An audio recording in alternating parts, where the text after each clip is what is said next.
Folks, are we live? Trying out OBS today. Let me know in the chat if we are live.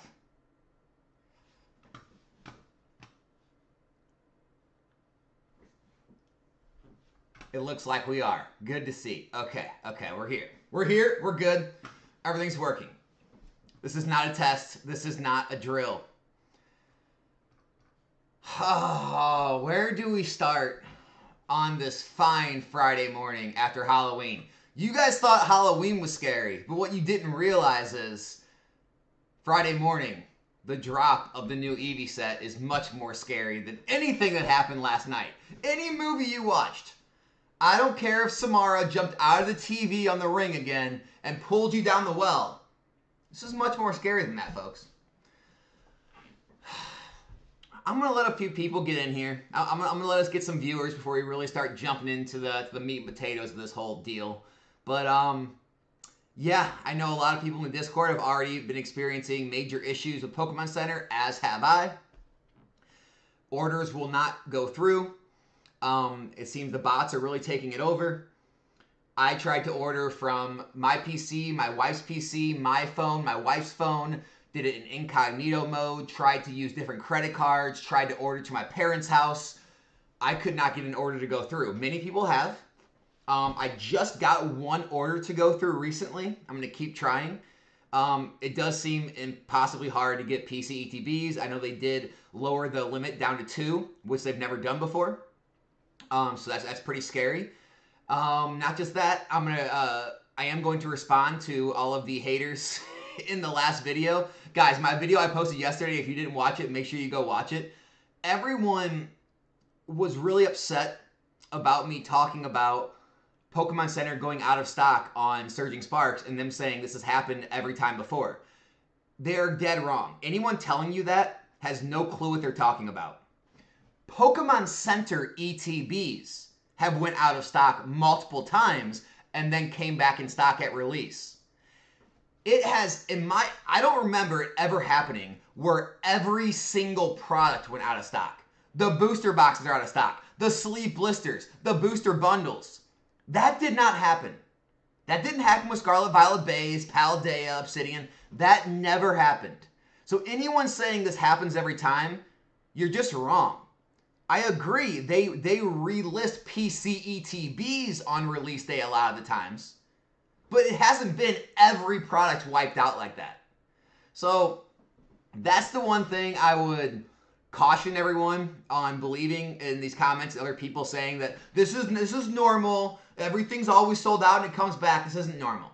You could still buy booster boxes of a lot of these sets all the way up till release day and after release day. They didn't have booster. I think Stellar Crown may have went out, but this has not happened with every single set. They didn't have the sleeve blisters sell out and the booster bundles sell out and all the products that had packs in them sell out. So that's the first thing that's different, okay? Now we're moving into the Eevee set and they're lowering the quantity down to 2. I can't remember a time, even with 151, did they lower the quantity down to 2. So we're already in uncharted territory. We're different waters now. And yeah, people are freaking out. And so now that we have almost 200 people in the live and we've been going for a minute or two, I'm going to start talking about what I wanted to talk about. Guys, listen to me very closely. You guys know come to my channel. I'm not the hobbyist guy. I'm not the collector, right? I love to collect. I love this hobby. But, you know, I'm not the guy that's going to like drool over all the new artworks and, oh, look at the Eevees and look at the Pikachu. Oh my God. I'm going to talk finances. I'm going to talk how markets operate. And I'm going to try to help you understand how all this works. Okay? So you can go to other channels and they can drool over the artwork. You guys can talk about, you know, what sets better with the arts and all the cards and how many hits are in there. And you can kind of like overthink things and really dive into the Pokemon. That's not what we do here. Okay? I don't do that. I'm going to explain to you why this market is operating this way. And there's one reason and one reason only. Okay? It doesn't matter if it's crypto. It doesn't matter if it's a stock market. It doesn't matter if it's Pokemon. Okay? The reason this is happening is all of the new people that have entered the hobby in the last few months, the last year, 2 years. They've never experienced loss. none of you have experienced a huge downturn yet. You haven't experienced putting money into something way up here and then it crashing way down here and you losing half your money and you have that panic in the pit of your stomach and you don't know what to do and you're freaking out, everyone's freaking out, and there's blood in the streets. And the reason we're seeing this kind of price growth is because no one's experienced loss, everyone's making money, and so all that does is supercharge the amount of money people throw into this hobby. And until we have a downturn, which is not going to happen for the foreseeable future, it is going to get worse and worse and worse until it boils up to a point where it finally cracks and people start to sell and things start to kind of level off and things start to downturn. That is the only time, and that time alone, where we will actually see prices drop and see this stuff become a little easier to find. Until that day, which I don't know when that's going to be. That's probably like a year or more away, probably. Until that time, you're not going to see it get any easier. You're not going to see it get better. You're not going to see prices drop. Pokemon can continue to pour as much packs on the market as they want, and it's not going to slow down the growth of this market. The pack openers, the rip and shippers, they're going to rip them off as fast as Pokemon can freaking print them. Okay? People are going to continue to buy every chance they get because they're like fiends. We're fiends at this point, guys. I made this a comparison before, right? It'd be like the supermarket opening for to go shop for groceries, and then all the groceries were out by noon, and everyone's in a panic. And then the next day, the supermarket says, okay, we've got more groceries. Those doors would be flooded with mobs of people trampling over each other like old Black Friday photos trying to get those groceries. And then, oh, it's out by 10 a.m. today. And every morning people would line up and get in fights just to get that loaf of bread. That is what Pokemon is doing. The supply is so limited. The demand is so high.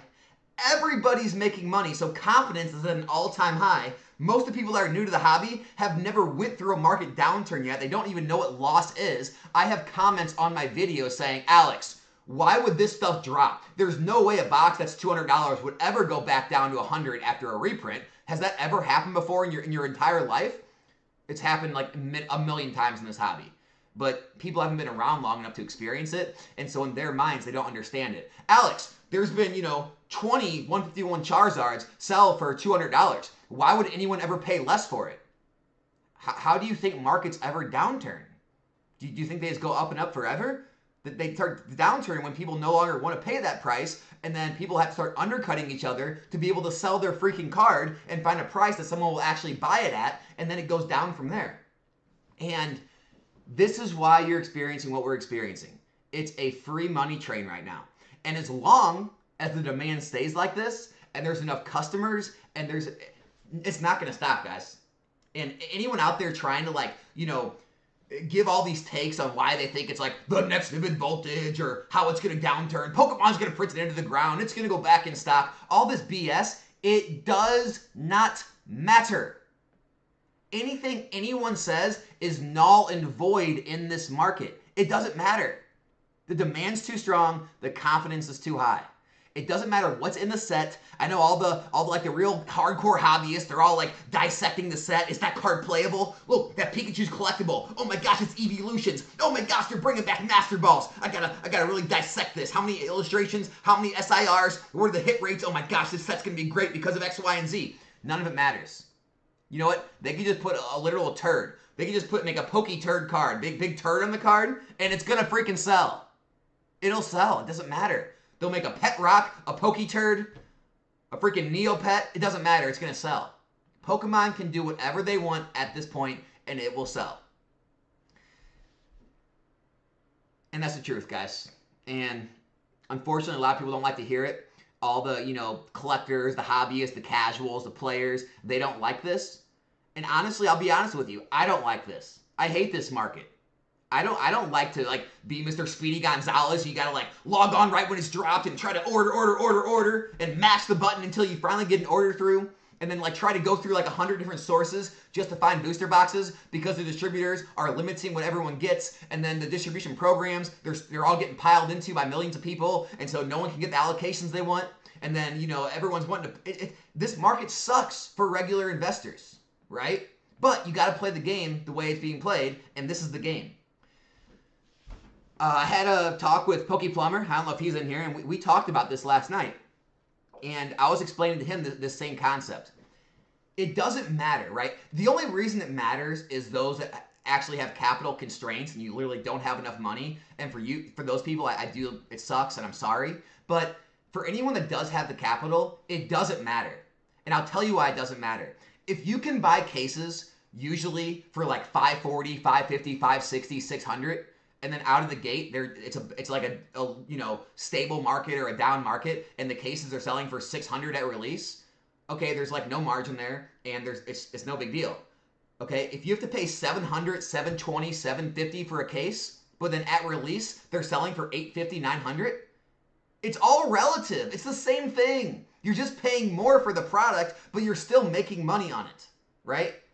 It doesn't matter if you're paying 550 and it's worth 600, or you're paying 720 and it's worth 800. It's the same thing, if not better, because it's going to be more liquid for you. And so no matter what you're paying in this market, as long as you're paying less than what it's selling for, you're doing okay. Now, people who are like buying it and like putting it away and thinking that it's only going to go up and up forever, and you start buying it at 750, 800, 850, now you're going to start getting a little worried. But I think people are just getting too greedy. They're too greedy. They want the old prices. They only want to pay $5.50 a case. If I can't get a box for under $100, I'm not buying it. And they missed out on hundreds and thousands and tens of thousands of dollars by not buying cases when they were $600 and $650 and $700. And so you have to get the brain block out of your head of price point. Price point is irrelevant. It's like people who look at the stock market and say, well, I can't afford that stock. It's going for $100 a share. I'm going to buy the penny stock that's going for $1 a share because I can buy 100 shares of it. I don't want to just buy one share. And it's just like, do you not understand how stocks are valued? Do you not understand how market cap works? Like, you're just looking at the stock price. Alex, Intel stock price is here and Nvidia stock price is here. So obviously Nvidia. So it's like, oh my God, guys, like, give me a break. You really think like the price of a product has anything to do with? I can't even get into that kind of talk right now because it's too stupid. But these are some of the things that I get like messages about and emails about, and it's just getting off the charts wonky at this point, guys. And so, no, I don't think it's getting any better. No, this isn't one of those situations where they're going to reprint it into the ground and everything's going to go to zero. No, we're not going to see a Chilling Reign scenario. The reason Chilling Reign, Fusion Strike, and Battle Styles happened was because it was at the end of the pandemic, the end of the bull run, and you had an influx of supply at the same time you had a decrease in demand. If you influx the supply at the same time the demand is through the roof, all you're going to get is more of the same, right? It might stall things a little bit, but it's not going to drop things severely. It's just going to stall things, and it's going to go even more insane because now people are going to say, well, now the restock's over. Now the reprint's over. Now I really got to eat it up. Now it's really going to go to the moon. We're seeing that with 151. How many times have they dropped 151 products? And every time 151 goes up more. It comes back stronger. I mean, I understand people being upset because this is the hobby they love and they want to be able to afford their cards. They just want to collect things. And, the Timmy army out there, they want everything to be worthless. They want everything to be cheap. And, I can't wait. The funniest thing you hear from these idiots out there is, I can't wait for everything to go to zero and be cheap again. Then I'll be able to buy it off and collect it. Like, dude, nobody wanted this stuff when it wasn't worth any money. The reason people want this stuff is because there is value there. If you take the value away, 99% of all the collectors will go. There'll be a few of the basement dwellers who are sitting down there with all their cards that are all worth a penny, and they're like, I got my Charizards finally. I got all my Charizards. And it's like, dude, no one cares. No one cares. Everyone's moved on.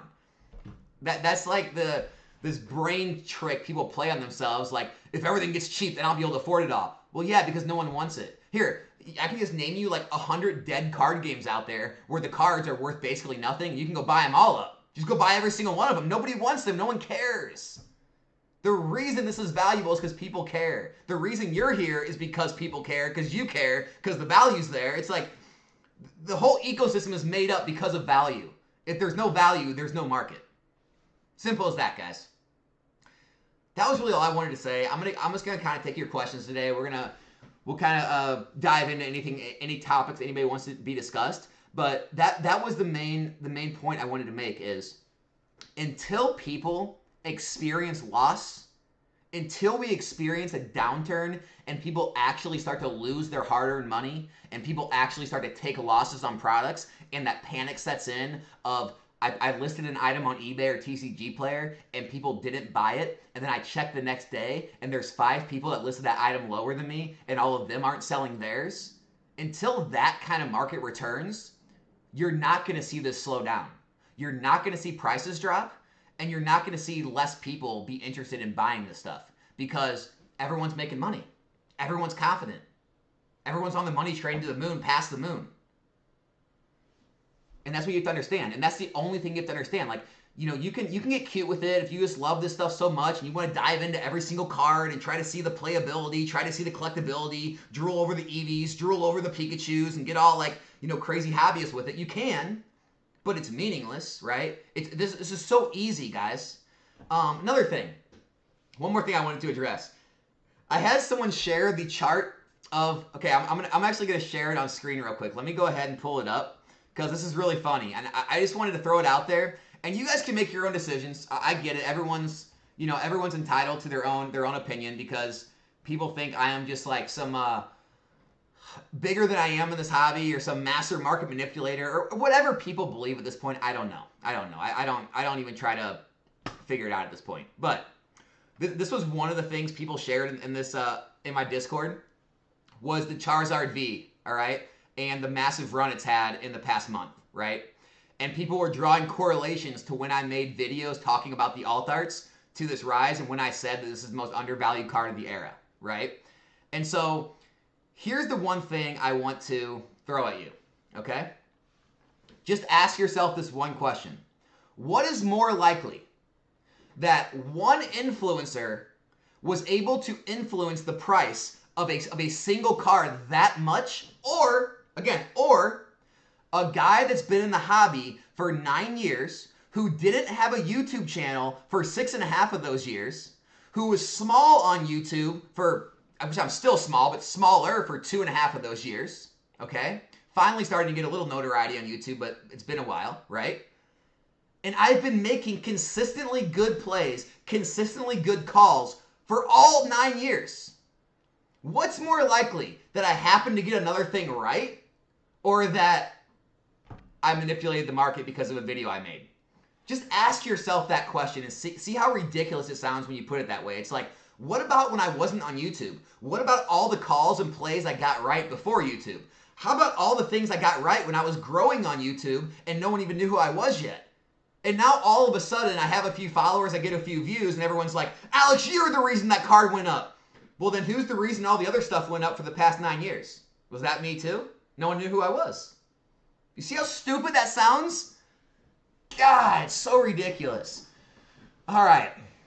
With that being said, I hope all 400 of you in here are having an amazing Friday. Hope you had a great Halloween. Let's get into the madness of this chat. I already see one super chat. I'll go ahead and take this and I'll go to the top. Oh, man. Uh-oh. Oh, no. I can't pull it up. Oh, no. Guys, I'm so used to StreamYard. I'm trying to switch to OBS. I don't know how to pull comments up on screen anymore. No. I need to get OBS better. Okay, Tyranids. Now is the time to post-dump, pre-dump, surging Spanx. Oh, that's funny, dude. Appreciate the chat, dude. All right, what's everyone saying in here? What's everybody saying? We're going to take some questions. We're going to expound on a few subjects that anyone wants to talk about. If you guys have anything you want me to take, let me know, and I'll kind of talk about it a little bit. And we'll just kind of sit back and relax this Saturday. Oh, also, I do want to do one thing. I'm going to go ahead and pin it in the chat right now.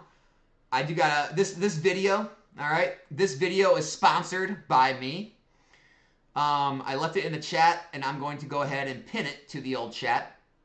My live pack breaks are tonight. We moved it from Thursday to Friday.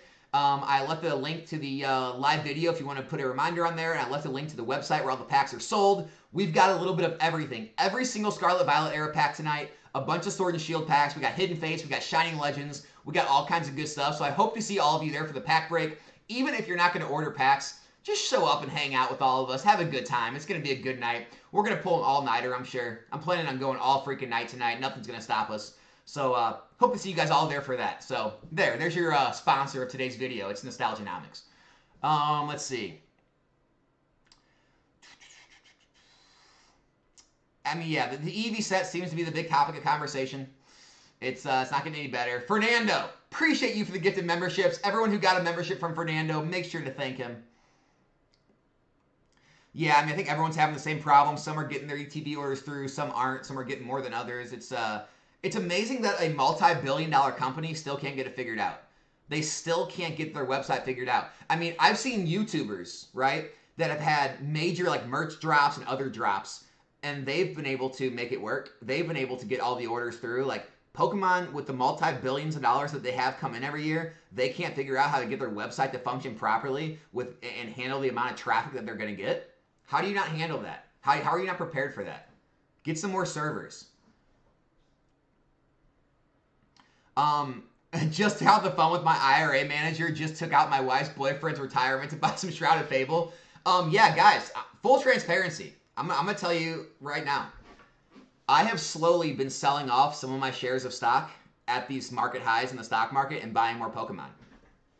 So I am right there with everybody for the FOMO. I'm in it.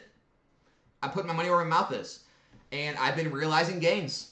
I have been having to realize gains. I'm going to have to pay taxes on those gains. But the reason I'm doing it is there is a reason, okay? One of the reasons is, obviously, the business, everything I have going on has become profitable this year. And so, even though I'm taking profits on my stock market gains, I'm able to buy Pokemon products and for my business, for inventory. And so it does take money off of my profits for the year. So it does reduce my tax bracket and reduce my taxable earnings. And so I'm probably still going to come out behind on paying capital gains tax, but it's a way for me to take the money out and not pay as much as I would have realizing those gains, just like without anything to put it into. And so I've been selling off shares. I've been moving that money into more Pokemon product. And that way I'm able to reduce the profits that I've made this year down to a more manageable level where my tax rate's going to be, or my taxes I'm going to pay are going to be a lot smaller. So again, I don't get into crazy taxes, in discussion on this channel. You got to go to a licensed tax advisor. I'm not licensed to do that. But yes, I'm putting my money where my mouth is, guys. I have been consistently selling off positions I have in my brokerage account, not my retirement accounts. I still max out me and my wife's Roth IRA this year. She still puts into her 401k. But my regular brokerage account, where I've held a lot of positions, money I've had from the last Pokemon boom, and I put in there and it's been growing. I have been selling off positions. I have been transferring that money back to Pokemon. And so, yeah, I'm going harder than ever too. I'm right there with everybody. I'm right in with all the Timmies, guys. I'm going all in. So, for better or worse, here we go, baby. Buckle up. Buckle up.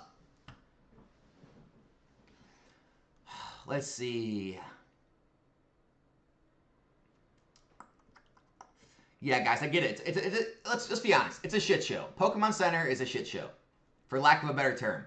I mean, we know what it is. Let's see. Did Jen said, I don't see a downturn for at least a year, especially considering the set's coming out, and 2026 is the 30th anniversary for Pokemon. Watch out, folks. The boom is fully here. I'm going to be honest with you guys. Unless I can find a way to make OBS where I can pull up comments, which I'm sure there's a way, I may do live streams like this with StreamYard still in the future and just use OBS for my pack breaks. But, yeah, I don't like not being able to pull the comments up on stream like usual. It does suck. I'm sure there's a way to do it. I haven't learned it yet. I don't have it all plugged in yet. Hey, Pokeannies in the chat. What's up, Ryan? Hell yeah, another 300-person deep live stream. Dude, you know it. We are running, firing on all cylinders. Hobby's at an all-time high. There was a, I'm not going to say the name. There was a YouTuber out there, a large YouTuber in the Pokemon community. Again, no names are going to be mentioned.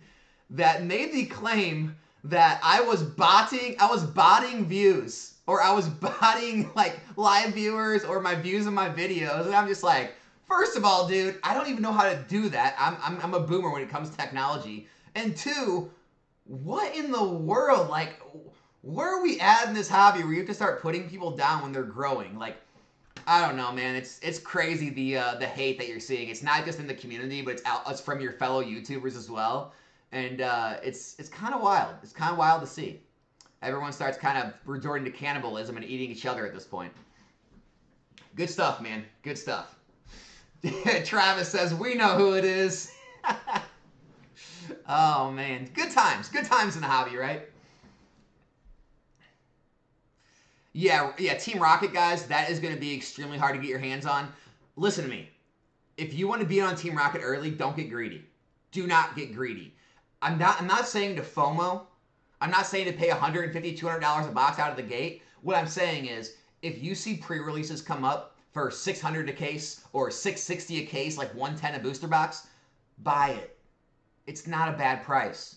That is not a bad price in this market. I could even argue that $720 a case isn't a bad price. Now, once you start getting in like the $750, $800, start getting to like $130, $140, $150 a box, it gets a little more dicey, a little more risky. But don't get greedy into thinking that you're going to find all these cases at $550 and $600 again. It may not be a thing for the foreseeable future. It may be in the future, distant future, but for the next few sets, the way this market is, I would not get too over greedy. I would take the play if it's there, because if you don't take it, you're going to click back the next day. It's going to be higher than the day before, then it's going to be higher the day after that. And I've seen it happen again and again with this set. It's probably going to be the same way, guys. Probably going to be the same way. Now, don't go chasing too far. Don't get crazy with it. Don't get into all kind of FOMO. But don't limit yourself by not wanting to pay more than what you paid in the past or what you saw someone else pay or some other BS, all right? William, what's up, dude? Do small shrink wrap tears decrease boxes' values? Absolutely. Absolutely. That is a thing, unfortunately. All you have to do, think about it like this, William. This will help you. You as a collector, right? Would you want to pay the same amount for a box with a ripped shrink wrap, or for a box with a dented corner, or for a PSA slab that has a crack in it? Would you as a buyer pay the same amount for that? If the answer is you'd probably say no, then what do you think other buyers are going to do? Now, maybe you could find streamers out there who are going to rip it anyway, and you might be able to get them at the same price, but odds are most likely no. You're gonna end up taking a hit if you are selling things that are, have blemishes, rips, tears, dents, cracks, things like that. So yeah, definitely take that into consideration.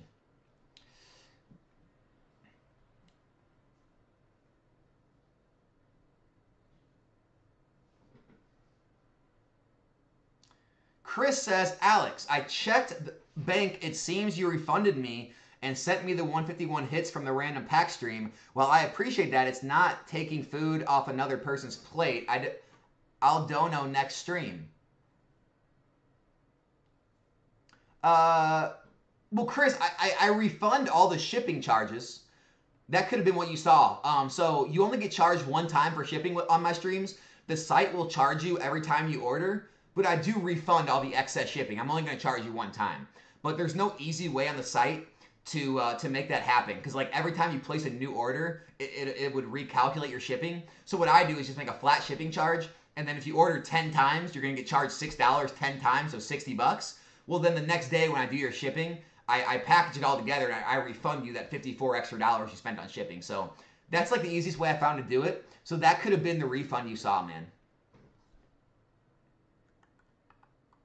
I just try to keep it fair, man. I'm not trying to like overcharge people.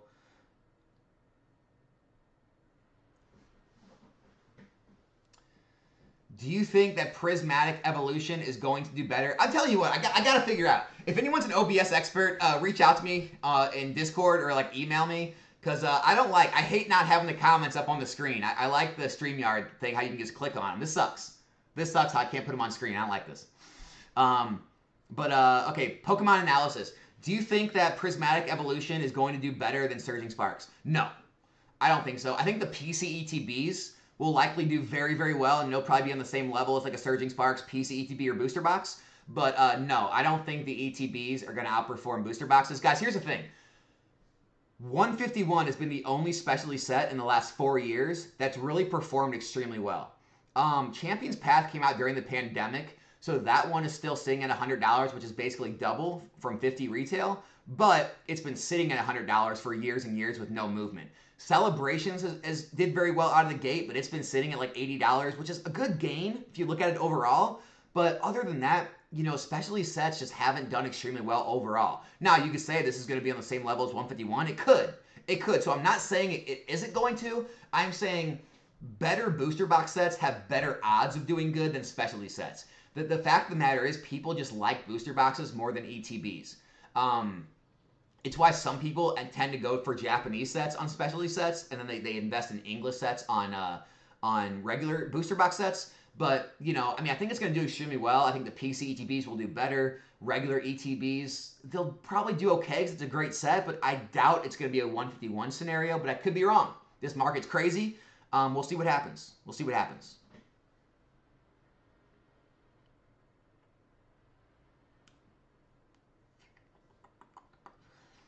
How do I feel about breaking down tins and boxes for loose packs? Yeah, I mean, it's great. It's a great way to make flips, for sure. PA Pokemon polls. Want to be smart, make money? Buy Azure Lane Volume 2 cases. That is not a lie. So, why Schwartz puts out these, like, these super, like, risque, like, voluptuous, like, chick cards, and Azure Lane did extremely well in their first box. They're making another one. I agree, man. Like, people love their waifus that are skimpily dressed, so it is what it is, man. It's not exactly the same audience as your Pokemon card audience, but yeah, I'm sure there's going to be a lot of money to be made on those, too, if you guys want to kind of jump on that and make some quick cash.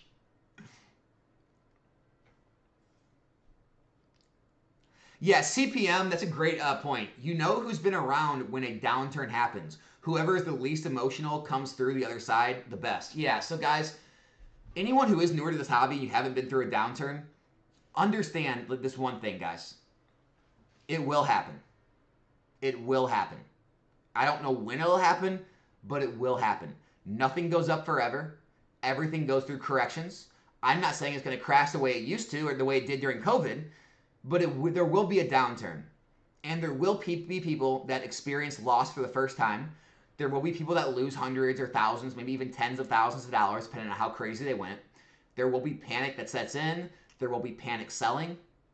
And the best way to prepare yourself for that is only spend what you can afford, okay? Understand your risk tolerance. Take profits along the way as these crazy spikes happen, like 151, like Twilight, maybe even with surging, right? Take profits along the way to reduce your cost basis, so even if things do have a big tumble, you're still going to be okay, right? Make sure you have cash on the sidelines ready to take advantage of any of those things that happen. And just be responsible with every play you make, right? Don't get in over your head. Don't get in credit card debt. Don't make, too big of plays that make you so uncomfortable that you can't sleep at night and you're up every night worried about every move of the market.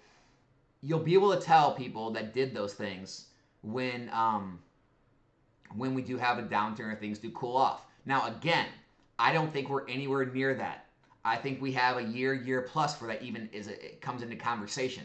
There's way too much heat coming down the pipe. There's freaking the Evolution set. There's Team Rocket. There's the trainer Pokemon. There's Mega Evolutions. There's Next Era. It's the end of eras are usually the hottest of eras. At least they have been in the past, like Sword and Shield, Sun and Moon era times. And so I wouldn't say that we're anywhere near that. What I'm saying is just be responsible with what you're doing.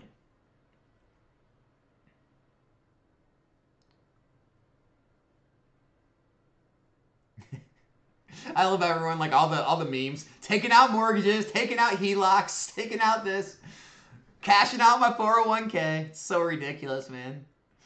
By the way, guys, don't actually do any of those things. Everyone's obviously joking. I hope no one's in the chat actually thinking people are doing these things, guys. I really do.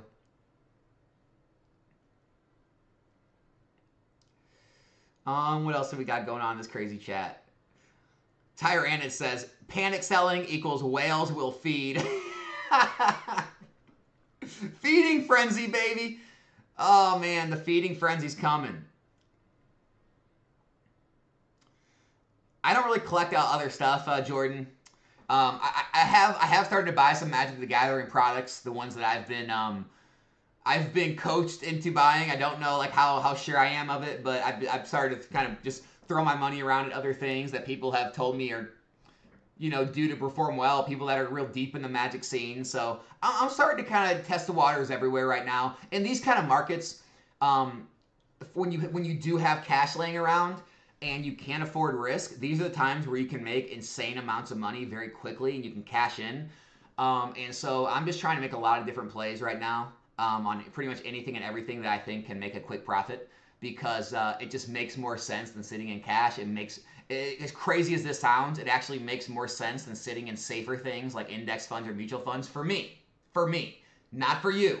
None of this financial advice for anyone else out there. For me, in the financial position I'm in, it makes more sense for me to take some of these higher risk options than letting money sit there and gain small amounts of value. And so, yeah, I am putting money in a lot of different places right now in the hobby and other TCGs.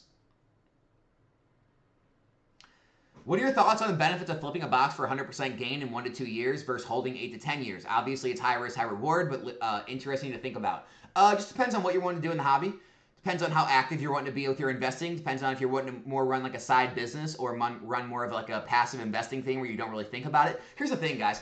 A lot of the people that are here in this live stream right now, you're probably going to be most of you are going to be more on the team of like quick flips, of like flipping in a few months, a year, 2 years, because you're so active in the hobby, right? You feel like you got to be doing something. You got to be moving around. You can't just sit there.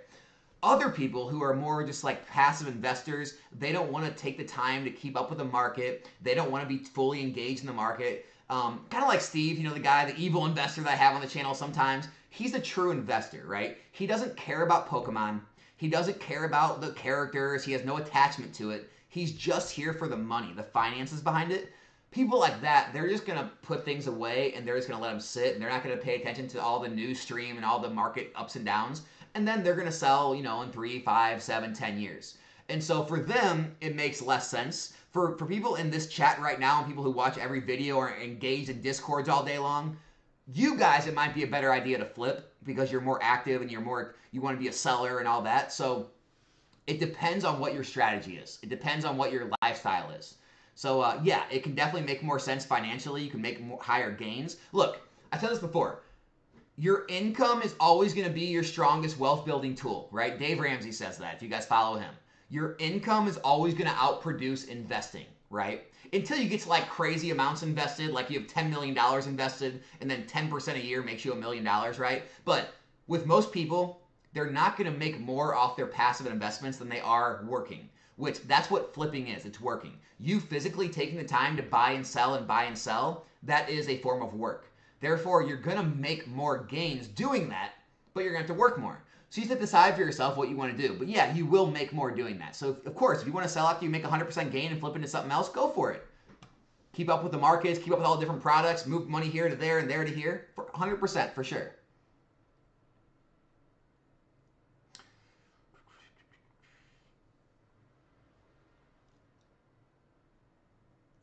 Pokemon was mentioned within 2 minutes of the JD Vance interview with Rogan. Yeah, guys, I mean, it's going to happen more and more. I've talked about this too. The more we age, like millennials, like myself, and we get into more positions of power, politics, CEO roles, business owner roles, start getting interviewed on large networks or large platforms, there's going to be more and more Pokemon that come into that because more and more of us are into that type of things than our parents or grandparents were. Guys, our parents and grandparents, I mean, I don't know about your parents, but my parents, every one of my friends' parents, they didn't like waste any time with hobbies. Like, I mean, they played golf. Like my dad played golf, or he coached my teams. But like, they didn't have TCG hobbies. They didn't collect things. They didn't like spend time on online communities, right? They basically just worked and raised their family and fixed stuff around the house and, you know, like whatever. Like we have a completely different way of living.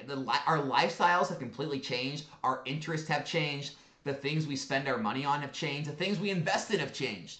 And so, yeah, that's going to become more and more a part of everyday like conversation as we continue to age and become more a integral role in society. That's another reason I think Pokemon is here to stay for a long, long time. These are the things people don't think about. Like, these are the conversations you need to have with people.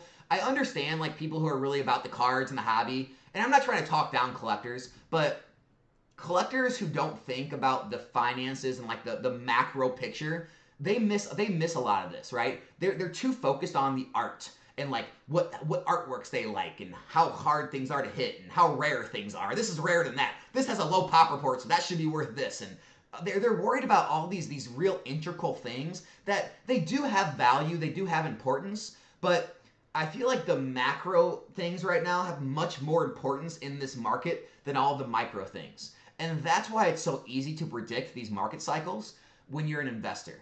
And so, there may become times in history, in the future where more of those things become more of a reason and more of a reason to invest, a reason to collect, and they become more, I don't know, like I guess more weight is put on those things. But for these days, I don't think there's as much weight put on those little things as there is the overall demand and growth of the hobby in the future that's coming.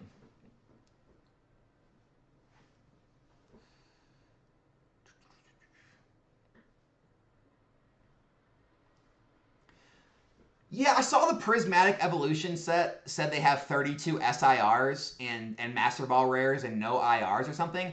I think that could be a misprint. I'm not sure. I have no information, but it says like illustration rares and there's no number next to it, and then it says like 32 SIRs. It could be a misprint. There could be like 32. Who knows? Maybe I'm wrong. Maybe there really is 32 SIRs. So it's going to be interesting to see if that's correct or not, or if they fix that. But I did see that, Jess. It's pretty crazy. And yeah, obviously everyone loves the whole Master Ball thing, so that's a big thing too. This is the first time they've limited PC ETBs to 2. Surging Sparks is not the first time ever, but it's one of the only times where everything sold out. Again, people in my last video, they really wanted to try like coming at me and saying, Alex, stop trying to create FOMO. Everything sells out before it releases, and then they put it back in stock. Wrong, Timmy. You're wrong. You haven't been here long enough. PC ETBs have sold out numerous times and been re-released when the set comes out. It has been very rare that booster boxes, sleeve blisters, booster bundles, literally everything that has packs in it have all sold out pre-release. That is not normal. Anyone telling you that's normal, they're crazy, right? PC ETBs are normal to sell out. Every product that has packs in it selling out, that's different. That is a reason to have some concern. PC ETBs being limited to 2 on this new set, that tells you the demand that we're going through right now. It's larger than ever, guys. The hobby's bigger than ever. The money in the hobby is more than ever. Anyone not understanding that or trying to deny that is just in denial. Their head is literally buried in the sand. It's like an episode of South Park or something. Or it's like that Don't Look Up movie. It's just like, guys, everything's selling out. There's more demand than ever. Don't look up. Don't look at it. Just don't look. If you don't look, it'll go away. It's just, it's crazy, dude. Miss Jenna, what do you think of prize packs? Yeah, I know some people are really about the prize cards, the stamp cards, and they have been seeing huge values. I think it's a great way to go. I think there's enough demand for those, which is driving the price up because they are limited. Like I talked about, it's rarity, scarcity plus demand. You can't have one without the other. They have enough of both that they're seeing a massive amount of price appreciation. I do like those. If you can get your hands on them at reasonable prices, I like it.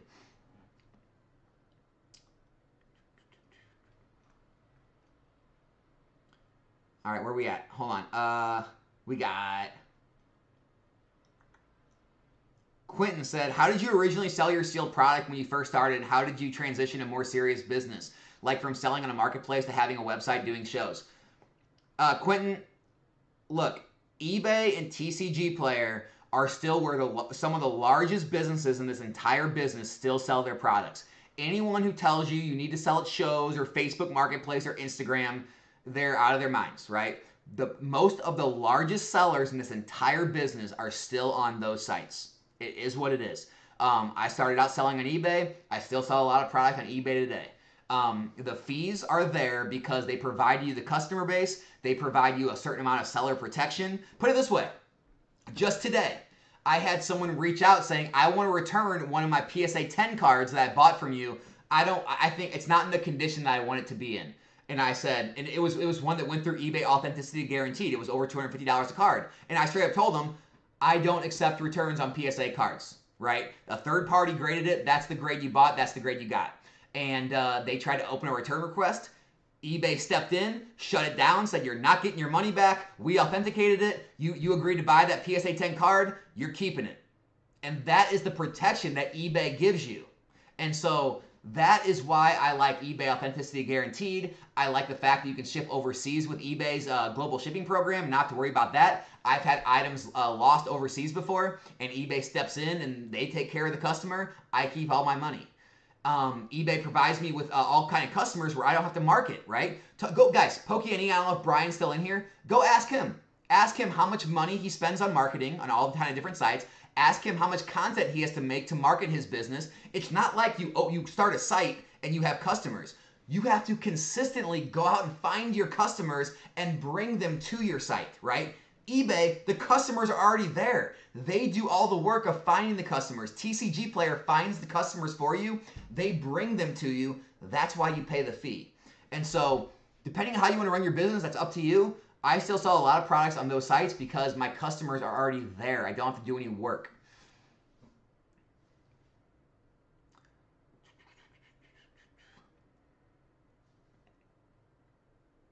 Let's see. Any advice on selling social media or Reddit? Is PayPal goods and services the way of the route? Yeah, if you don't know the person, I would stick with goods and services so you don't get scammed. You at least have some recourse with goods and services if you want to go that route. Here's the funny part though, guys. Most everyone I've seen, I know, guys, I know there's always one-offs. I'm not trying to like talk to all the one-offs out there. Most people on Facebook and Instagram and Reddit, the buyers want to pay like 10% or so under market price. The sellers are always usually selling 10% or so under market price. So here's my question. Why go through all that stupidity, all that nonsense to sell for the same you would have got selling on eBay or TCG Player? It's stupid. If I could sell a box on eBay for $200 and then you're on Facebook saying I'll take $180, it's the same damn thing. Same thing. Except I don't have to deal with all the tire kickers on Facebook. I don't have to deal with people, all these messages. I don't have to worry about, hey, do you want to pay through PayPal or Venmo or Zelle or wire transfer or crypto or all this stupid stuff? I don't even have to waste my time talking to people. I just list it on eBay. Someone comes along and buys it. I ship it to them. That is the end of our relationship. And so there's always goods and bads of everything, guys. I would just at least think about these things before you move. Because I understand there's this huge... And guys, I'm not sponsored by eBay or TCG Player. I have no reason to push their sites. I just think there's this huge wave of people that are being like kind of driven away from major platforms because of fees. Oh, fees. And they don't understand what they're losing giving up those major platforms. They don't understand they're still getting the same amount of money and they're taking on more risk. And they're putting more time and effort to go through listing their items on these things, and they're coming home with the same money. So I don't think people are thinking things through as much as they should be in these markets. Like, there are, thousands of things, there are hundreds of thousands, millions of things moved on eBay, and when you go to Facebook, Instagram, Reddit, there's so much less because the customer base is less, and the trust factor is less, and all those things. Yes, Valhalla, I am making a lot of first-to-market plays on Surging Sparks, both on the PC ETB promos, and also probably a lot of the hits, depending on what I can get them for. I think it's a home run every which way, every day till Sunday. I don't think you can miss, in my opinion.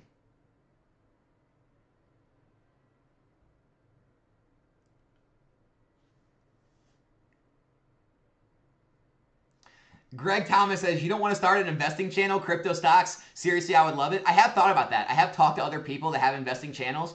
I have considered that. I have considered making a second channel because I do love all investing. I love finance. I love all of that.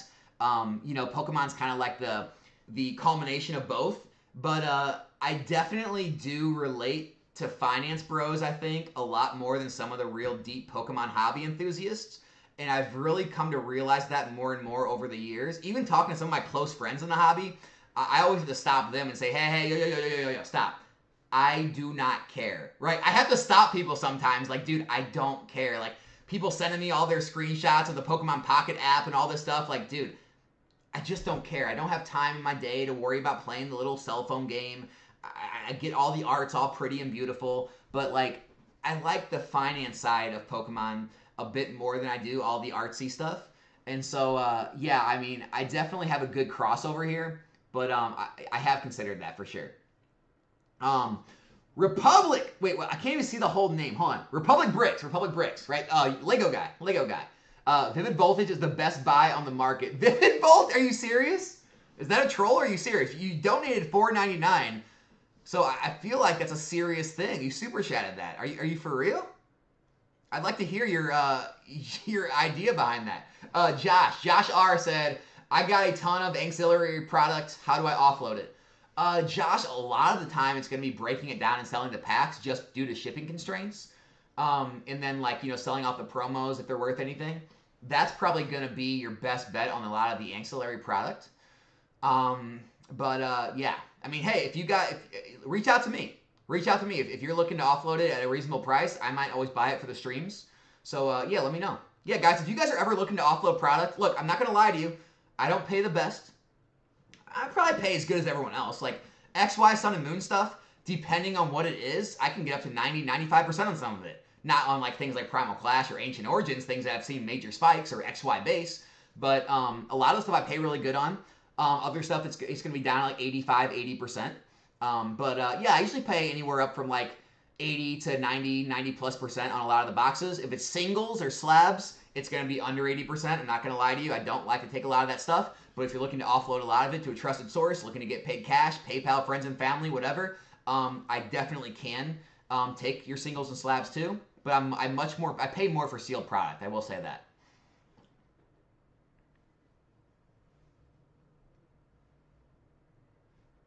Average income is $70K. That would mean you need $700K invested to make your annual salary. Yeah, 100%. 100%. So there is a point where you do get enough invested in your life where you're actually outpacing your salary. But most people don't get there until at least their 40s or 50s. And so, yeah, when you're younger, it definitely makes more sense to flip if you have the time. It all comes down to time, right? If you're working 50, 60 hours a week and you have a family and you have kids and you have friends and hobbies, like, you probably don't want to be flipping Pokemon stuff, so those people probably want to buy cases and just throw them in a closet and let them collect dust for 10 years. But other people, yeah, being more active is going to make you more money, for sure. My son is 12, and he has his friends know and talk about Pokemon as much as NBA, NFL. Yeah, for sure. I mean, sports cards, that's crazy, too. All of this stuff. All of this stuff is going to be big for so long because the kids are getting started young on it. And they're slick, man. The kids are slick these days. Like, it's pretty wild. Go to a Collecticon. You're going to see some wheelers and dealers, man. I give these kids credit. They give props. Like, I have to catch myself sometimes and be like, hold on. I got to start talking to you like you're an adult here. All right, what are we trying to do? You break it down. You're like, nah, dude, you're ripping me off. He's like, no, because I got this and this. And then they'll play the kid card. Hey, I'm so cute. I'm 12. And it's just like, nah. You're old enough to know what you're doing. Get out of here.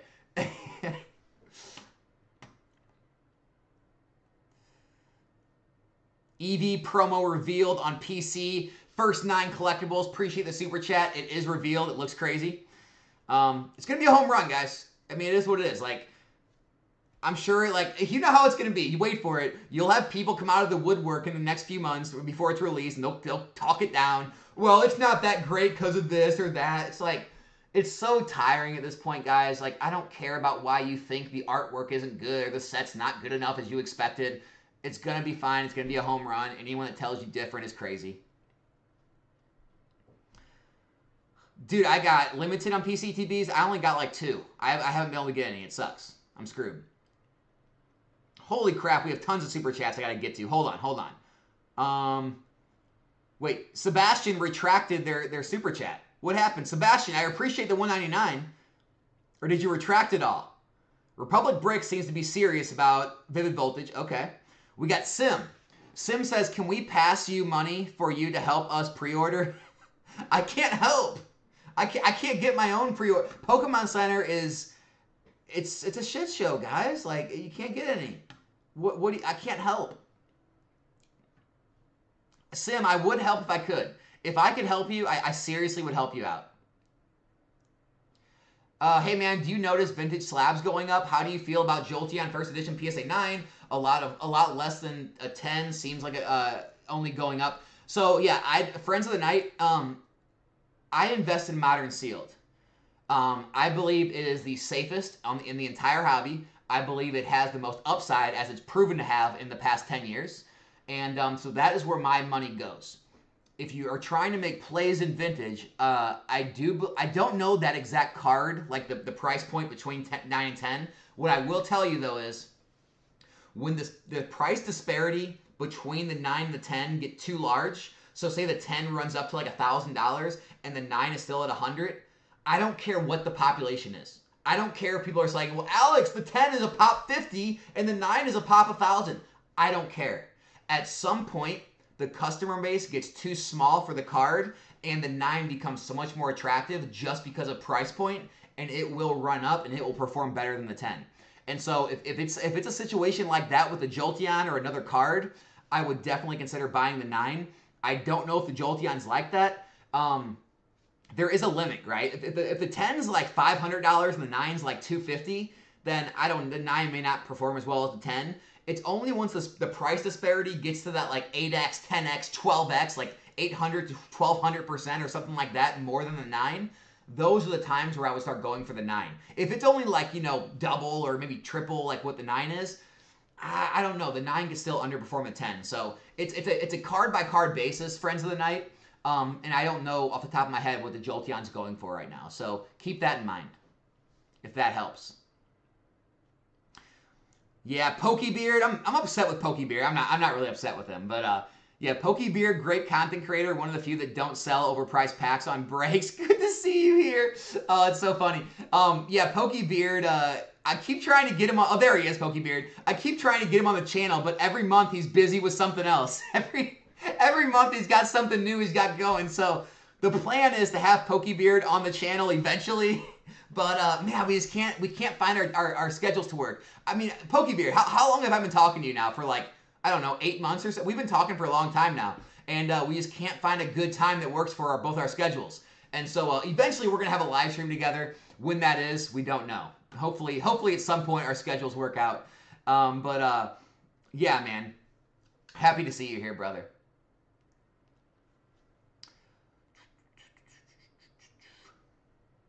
Half trolling, half serious. I think in the future may get hyped up again since it was that COVID set that everybody lost their minds over. Oh, this is Vivid Voltage, plus the fact that everybody hates it and calls it trash. Look, Vivid Voltage is probably going to continue to rise like everything else. Will it outpace other things? That's a different story. That's where I don't really know if it's going to outpace other sets. Nostalgianomics and Pokebeard are my two favorite PokeTubers, YouTuber creators. Mimic Brew is up there also. No. I do not like Mimic Brew. He has made multiple videos slandering me, using my thumbnails, talking trash. And he's a guy that actually acted friendly to me. Again, I talked about it before, guys. A lot of two-faced people in this community. He's someone, Mimic Brew, I'll call him out by name, I don't care. He's someone that acted very friendly to me, reached out to me on Instagram, we had some chats, and then basically did a 180 and talked trash and made, negative videos about me.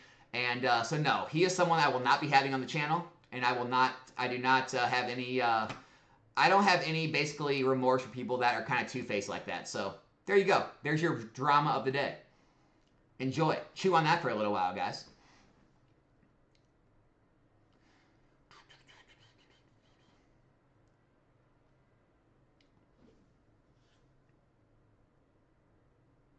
I was only able to buy 18 of the Costco bundles yesterday. Why did they limit me? Dude, in Missouri at my Costco, they limited us to 3. 3. All you can buy is 3 bundles. It's crazy. But other places in the country, they'll let you buy as much as you want. So it seems like it's dictated by each store manager, I guess, is what it seems like. It keeps jumping me to the bottom of the chat. I can't figure out where I'm at. So if I missed your question, guys, just continue to leave it in the chat, and I'll eventually see it, hopefully.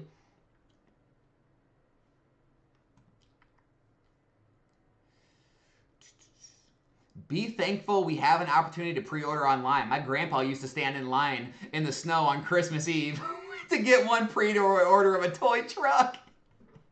That's so true, though, Scott. That is so true, man. Life is so much easier now, and things are so much more accessible, and we still find a reason to complain. I love it. I love it.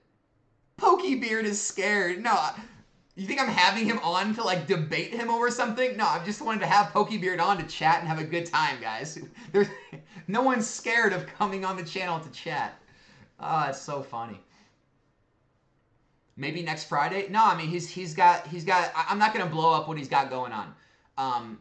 He's got some pretty big stuff going on. So I'm sure it'll become public, or maybe he's told people about it already or hasn't. But no, Pokebeard's got some big stuff in the works. So stay tuned to his channel for what he's got going. But I'm not going to blow up what he's got going on if he doesn't want it known yet. So,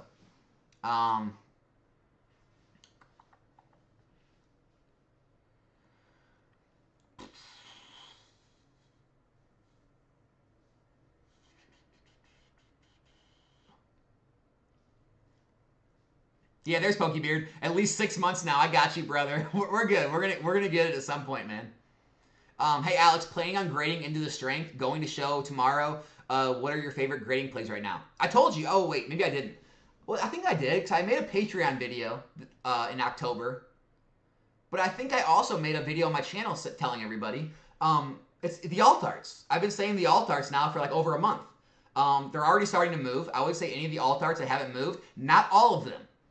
Only the popular species, the top maybe like 1, 2, 3 hits in the set, unless it's like, you know, Evolving Skies. You can go for like all the Evolution V Maxes, the Rayquaza V Max, maybe even the Dragonite V, maybe. You know, Lugia V, Charizard V, Giratina, Blaziken, maybe even Galarian Moltres, Eevee, or Sylveon, not Sylveon. Is it Sylveon? Yeah, Sylveon V Max, Gengar V Max, like those things, huge grading plays. I don't mind grading 151 into the strength as long as you're grading 10s. Don't be grading things that are on the borderline. Only grade things that are 100% 10s. I get nothing's 100%, but 99.9%, meaning it looks perfect to you.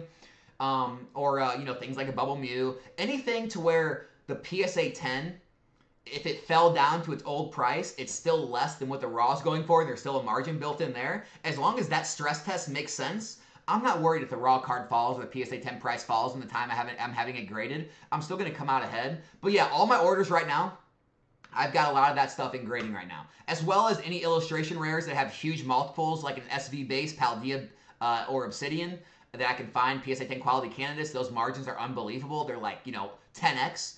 And so those things I'm grading. All that kind of stuff. That kind of stuff is where I am headed. Why does it keep shooting me to the bottom? All right. Vinny Does Life. Dang, you rated 151 packs. Wow, and LO, you will get that from people, so good for you. Okay. I don't know what you're talking about. The pack break packs. Yeah, I have to. I have to or I'm going to sell out. I mean, I can't find the packs anymore. And so it's either raise the price and have less people buy, or it's keep the price low and sell out, then no one has packs to open. So it's like, I'm at a catch-22. If I had an infinite amount of packs, like here, like Paradox Rift, I've got enough Paradox Rift, so I'm keeping the packs low. Crown Zenith, I have enough. Like Shrouded Fable, Paldean Fates, I keep the prices, you know, low because I've got enough to open. If I have limited amounts and no one else can find me any packs, I don't really have a choice, or I'm going to have nothing on the shelves type thing. So it's one of those things, right? I try to always be one of the lowest price streamers out there, and I think usually I am. Normally I like price match. I look at what people are doing on Whatnot and Fanatics and TikTok and things like that, and I try to be lower than all those big guys are. I try to be lower than all of them, but yeah, I mean, it's just, this is the market we're in, guys. That's the market price. Josh R says, I got a ton of ancillary price. Oh, wait, no, I'm way up there still. I gotta get down to the bottom. Sorry, guys. Hold on. Let's see. Nikki S said, sending 70 first edition holos, e-reader holos to PSA for grading. Wish me luck. Good luck, buddy. Good luck. I have another one, too, I missed. There's so much going on, guys. There's so much going on today. If I missed you, I promise, I am not purposely missing anybody's questions. Don't think I'm trying to like keep you down or not give you a platform. I promise if I missed your question, I'm not trying to. The chat is all over the place today. We got 540 people in here, which is wild for the middle of the day on a Friday. I'm going to shout my sponsor out again, me, Nostalgianomics. Pack break tonight, 7 p.m. if you guys want to come hang out. Don't even feel obligated to buy packs if you don't want to. Just come hang out. It's free. It's fun. Everyone's having a good time. Yeah, if you want to jump on packs, the links are pinned to the top of the chat or in the top of the description for the live stream and the website.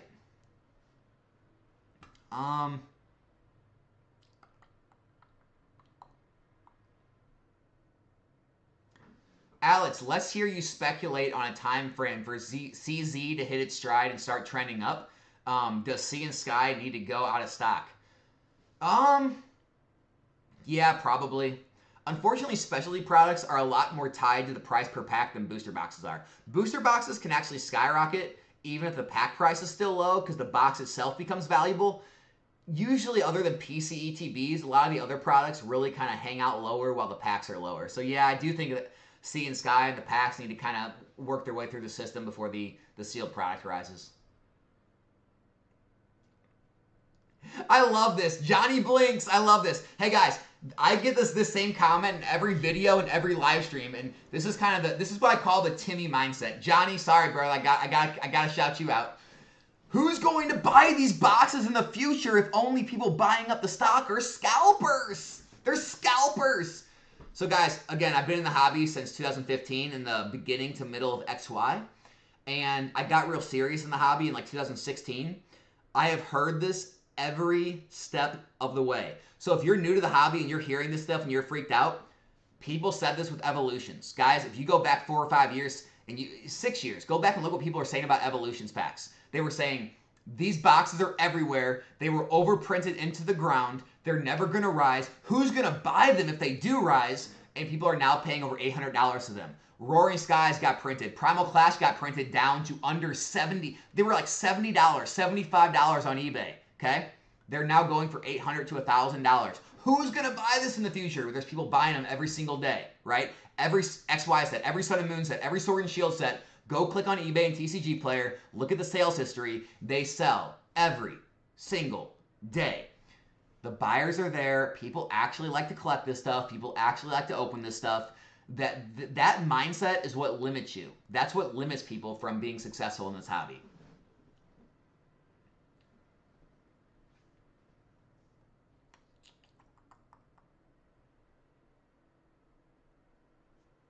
Nostalgianomics verse Pokebeard Stray. What are we versing on?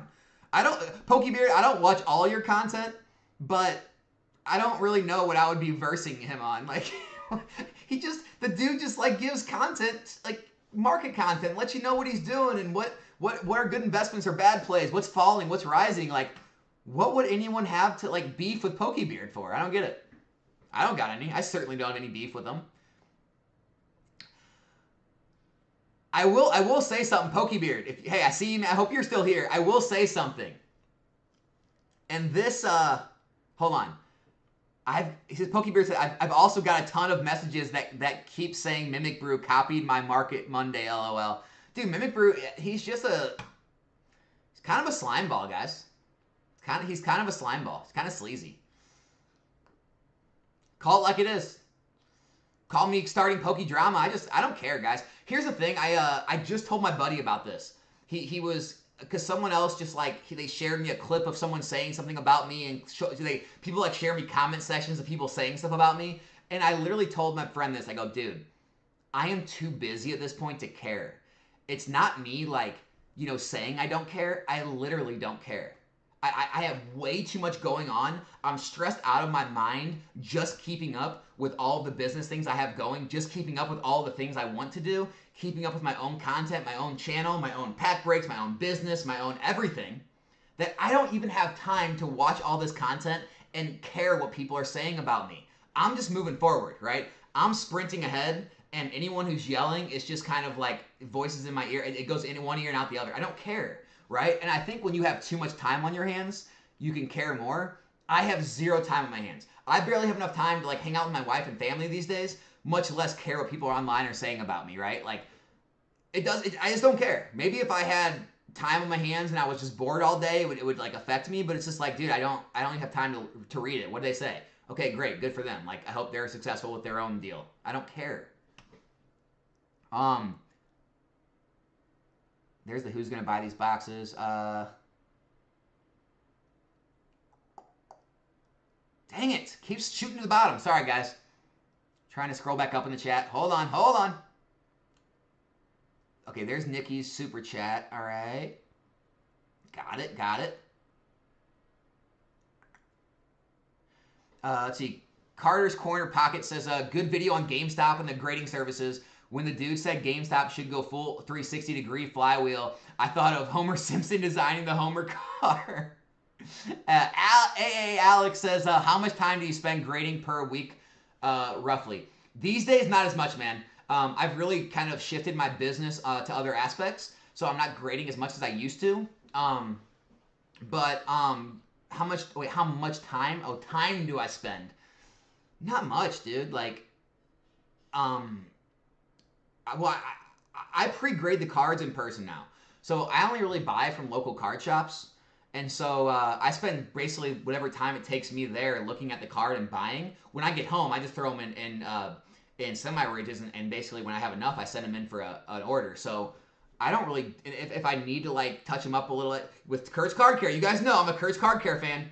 If I need to like, try to, push down a corner a little bit with this little tool because it's like kind of flared up, or I need to like see if I can, wipe, use a microfiber to wipe off some like little surface, things going on from the pack, like I will. But otherwise, man, I just throw them right in the sleeve and send them in. Here we go, more drama. Kurt's Card Care. Alex said the Kurt's Card Care. We're gonna have all kind of drama in the stream. We're gonna be going all day talking drama. This is gonna take us all the way to our pack break tonight, guys.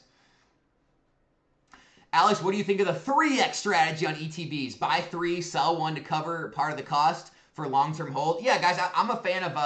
I'm always a fan of realizing gains to lower your cost basis down to 0 eventually, and then hold the rest long-term at 0 risk to you. I love that mindset with any product. Okay, PTCG Trader says, I hear people say that they have first printing cases of booster boxes from Sword and Shield forward. How can you tell the first printing? Pretty easy. 1 minute. Hold on. All right, I got a case right here. So, right here. See where it says not for retail until June 9th, 2023? That's what it'll say. So if it doesn't say not for retail sale until a date, if it doesn't have that line of text there, the reprint cases you'll see don't have that, right? Because they're reprints. It's already out. It's not retail until a certain date. That's how you'll be able to tell it's a reprint or not. And yes, I mean, people say it's conspiracy. I tend to side on the fact that it's true. Pretty much most people in the community believe the first print runs are better hit rates than the later ones. Is that true or not? It's up to interpretation. I'm not going to try and get sued by Pokemon saying one way or the other. I personally am kind of on board with that, but there's no way to know for sure. There's no way to know for sure.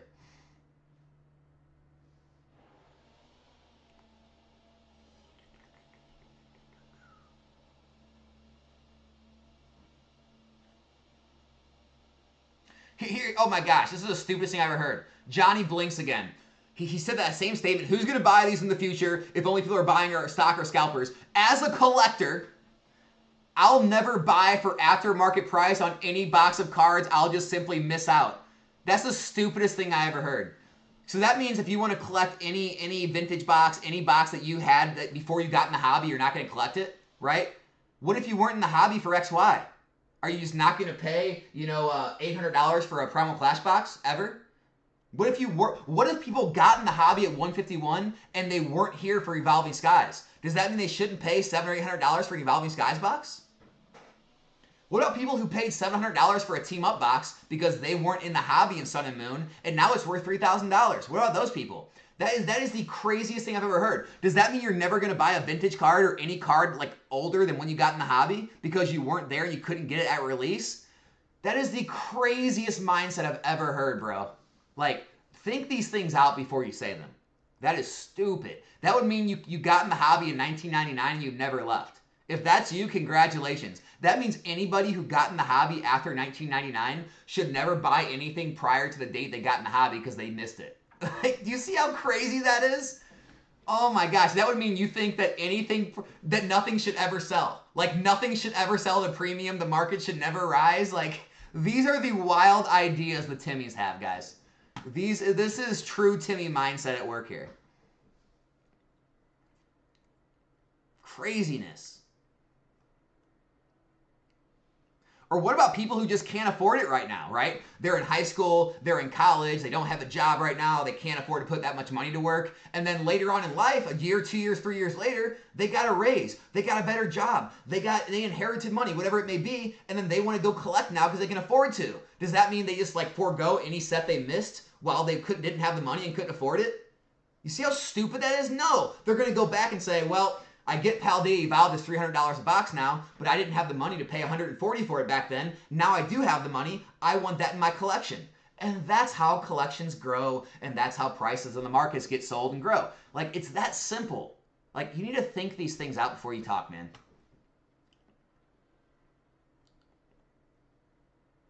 Question, I hear people say they... Oh, yeah, I already took that one.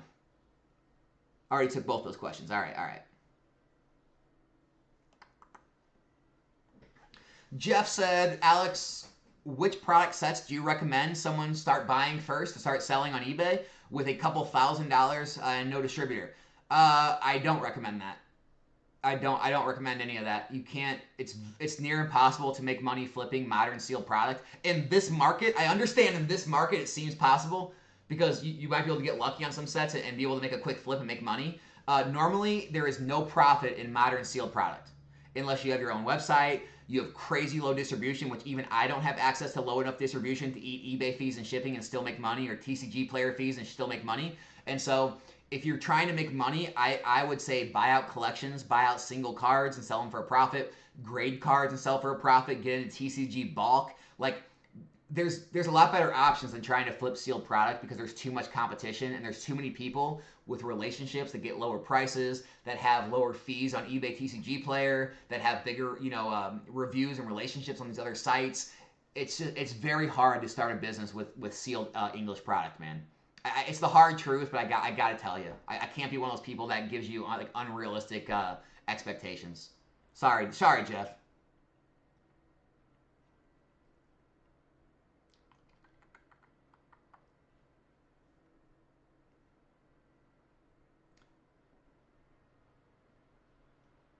Uh-oh, we got Valhalla gifting 10 memberships. Thank you so much. Everyone, make sure you thank them. If you thank him or her. I don't know. That's a hard name. Him or her. If you did get a gifted membership, I appreciate that.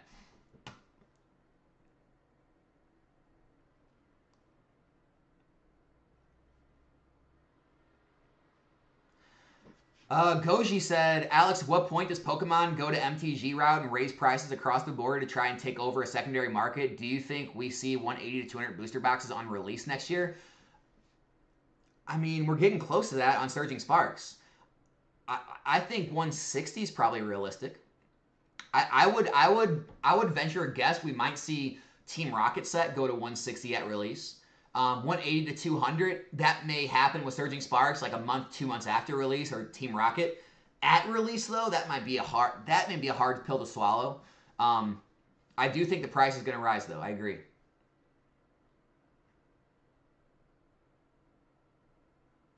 Pokecard Lovebirds. Question, do you think the Eevee promo card will be a good pickup from the Evolution set coming up? Me and my wife are big fans. Absolutely. Home run. Home run, absolutely. If you can get your hands on it cheap, get it. That will be a very good card to have. Especially the stamped version. The stamped version is going to be the one to have.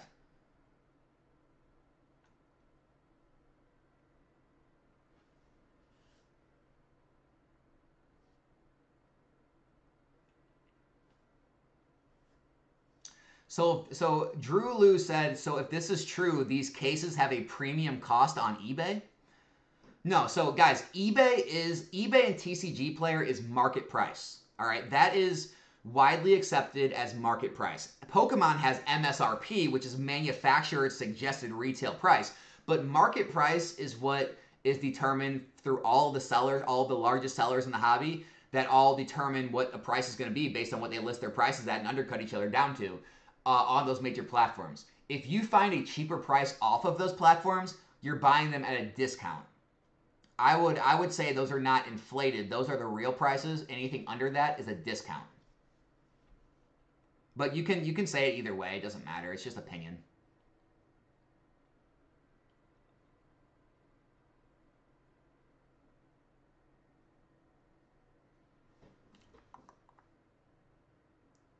Oh, are you guys talking about sealed case premium? Okay, yeah. So, okay, sorry. Yes, there is a sealed case premium. Whether you like it or not, agree with it or not, there's enough people in the market that are willing to pay more for a sealed case over 4 loose ETBs or 6 loose booster boxes. Therefore, there is a case premium. Now, again, you can disagree with it and say you'll never pay more, and that's fine. But there are people out there that will. And so the very fact that there's people out there that will means that you can, in fact, sell those cases for a premium in the future. So yeah, that is a thing on the market, whether you like it or not. Adam C says, I missed the market from a year ago. Too much euphoria right now. Adam, I am in complete agreement with you, dude. This market is not as fun. I'm not a fan of the speed markets. I'm not a fan of having to like log on and mash buttons to try to get orders in, or try to like, you know, fight with distributors and fight with people to get product. Like, I like the markets where people don't like something and I get to get on videos and tell everybody how stupid they are for not liking something, and I'm buying everything at $80 and $90, and then everything rises and I get to make videos and say I told you so, and everyone's in an uproar and said this is all manipulated and those things shouldn't cost what they do cost. I like those markets. I don't like the markets where everyone's going up and everything's up and it's hard to find product. I like the markets where product's everywhere and nobody wants it. Those are the fun markets to me, where like you have to actually, you know, have a longer time horizon. You have to actually be more strategic, and it's not just like buy. It's crazy right now. PokeNE says, most fans of the hobby in my comments right now, if booster boxes start selling for MSRP, I'm never buying again. Okay. We'll see how that works out. We'll see how that works out, right, Brian? I'm sure they won't. And I've been watching some of PokeNE's videos lately. You know, obviously while the video's playing, I do scroll off Brian's face for a few minutes, and I scroll down his comment section, and he gets just as crazy comments as I get. So I feel your pain, bro. The crazies they're truly out in full force right now. And here's the great part. Like, people will never admit they're wrong. They just get more and more intense with their hatred, right? They hate things when they're down. They hate things when they're stagnant. They hate things when they're up. And the higher things go, the more and more violent they get with their statements. And the more and more anger comes out of them because they're missing out yet again. And all you can do is laugh. Like, I'm to the point now, like I said, where I just don't care anymore. I'm at the point now where, like, I don't care if people in the community don't like me. I'll just call them out for what they are. And so, like, I'll just leave comments now like, sorry, bro, I can't hear you up here on my stacks of cash. I'll just start trolling them because it's so funny to hear all of the negative Nancy's coming out of the woodwork. Hey, man, either put up or shut up.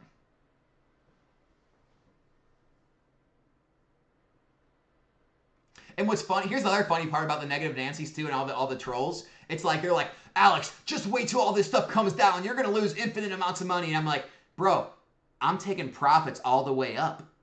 By the time, if it does come down, guess what? My cost basis is so low, this stuff could drop in half, and I'm still up on my money. So joke's on you, brother. Maybe you should get off your ass, get in the market, start making some plays, start putting some money to work, and stop complaining. Or maybe you just don't have any money to put to work because you're stuck in your mom's basement, you don't have a job, and that's why you're so angry at everybody. Maybe that's the problem. I don't know. Hey, Kranos, thanks so much for the sub. I appreciate you.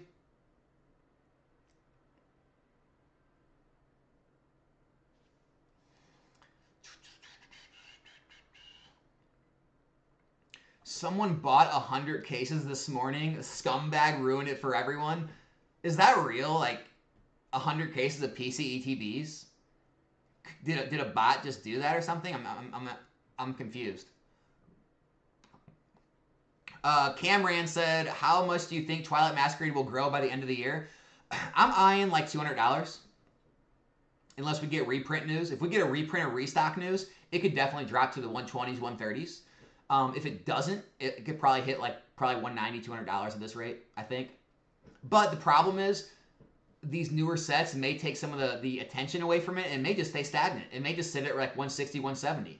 So it's a hard one to predict right now. I wouldn't put money on either way.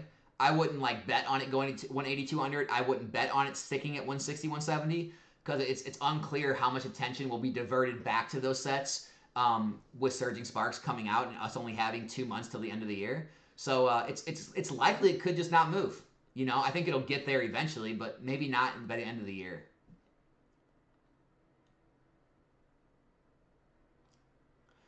Oh, man, I lost my spot again. Oh, here we are. Here we go. I got it. Late Sword and Shield sets, still worth buying into 3 to 5 year hold. Lost Origin Fusion, Tempest, Brilliant Stars says Rust Belt Garage. Yes, I mean, I definitely like Brilliant Stars, Silver Tempest, and Astral Radiance more because they're still low. I'm not saying I like the sets more, I like the price points more. It's not that Lost Origin, Fusion Strike, and Chilling Reign in those won't continue to go up. It's not that Evolving Skies won't continue to go up. The risk is just more because they've already went on such an intense run already, so they could, kind of go on a stagnation, time soon. But honestly, like, Evolving Skies, it seems to be larger than life. It's probably going to get another leg up from this Evolution set. Honestly, I'm going to say it right now. Not financial advice, not telling anyone what to do. Me, myself, if I am finding Evolving Skies boxes at reasonable prices, Evolving Skies cases, I'm picking them up. I'm still picking up Evolving Skies, even at $700 to $800 a box, because I think it's going to be similar to team up numbers in the future. That's just my personal opinion. We'll see how it goes. But yeah, those other sets are going to probably do good too. The sealed brings the cards up. The cards bring the sealed up. They kind of work in tandem. The market's bringing everything up.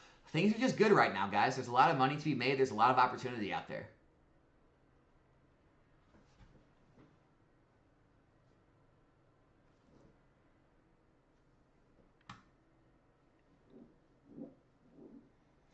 Daniel F. Yeah, I mean, hey, if you got a box full of cards and they look minty and you don't look like they have any whiting around the corners, they're well centered, meaning there's same amount of blue border around the whole card and same amount of yellow border around or silver border around the top front card or yellow border if they're older. Yeah, man, you can definitely try to get a PSA 10 if they're worth $100 to $200 in a PSA 10. They look like they're really perfect. And I mean, obviously, I can't tell you, I haven't seen the cards, but yeah, I mean, that's what I do for income. I grade a lot of cards, so yeah. What made you switch from singles to sealed product? Just wondering, because I just got back into Pokemon a few months ago. Thomas, I was never into singles. I made plays in singles always in forms of collection buyouts and card grading, and I did hold some singles that I graded myself that my cost basis was so low on, and I thought I could make shorter term plays with. So when I buy singles, I usually look for like 1, 2, 3 year periods where I think the market's going to shift and I'm going to be able to make a profit. As long as long-term hold, I tend to just do sealed product.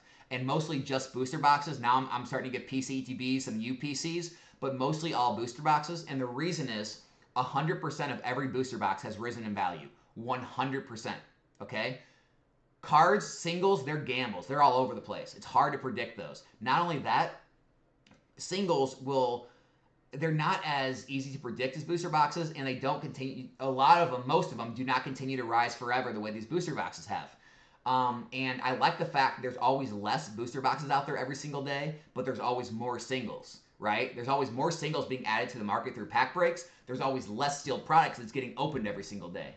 And so I like that factor of it. And so I've just always been more of a sealed guy. Even back when I started collecting, I would buy base set boxes, first edition jungle boxes, first edition fossil boxes. I mean, I was always about sealed, and I started getting into modern sealed. I was always more drawn to sealed because of the financial benefit behind it than the singles. So that's where I am there. I tell you what, I hate using this chat compared to StreamYard. I can't pull the comments up, and it keeps jumping on me, and I can't figure out where I am. So this is actually a problem. I don't like this. I may use OBS for my pack breaks and my videos. I may still use StreamYard for my actual live streams that I talk to you guys, because I think it works better. I think it's more interactive for the audience. And it doesn't jump the chat around on you like this.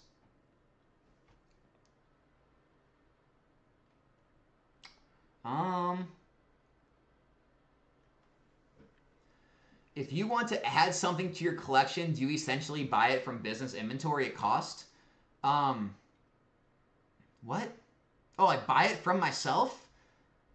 I mean, the truth is everything's inventory at this point. Anything I buy Pokemon related is considered inventory. It will be resold at some point. Maybe I hold it for a year or 2 years, but it's just long-term inventory. So it's all inventory, man. That's the truth.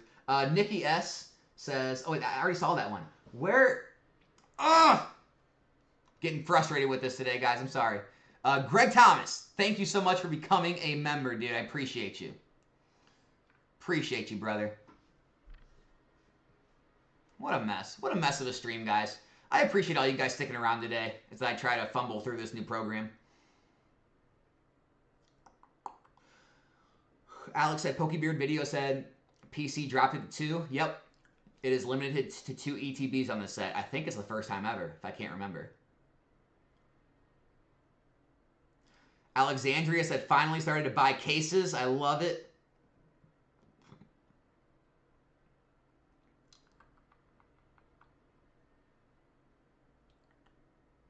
Let's see. Playafly316 says, yo, Alex. Or, yo, what's going on, Alex? Appreciate all the videos and the brilliant content, man. Keep up the good work. Looking forward to the future. Oh, man, we're going to the moon. I appreciate everything. Thanks for all the kind words. I thought there was a question that was going to come out of that, but I just appreciate it. Let's see.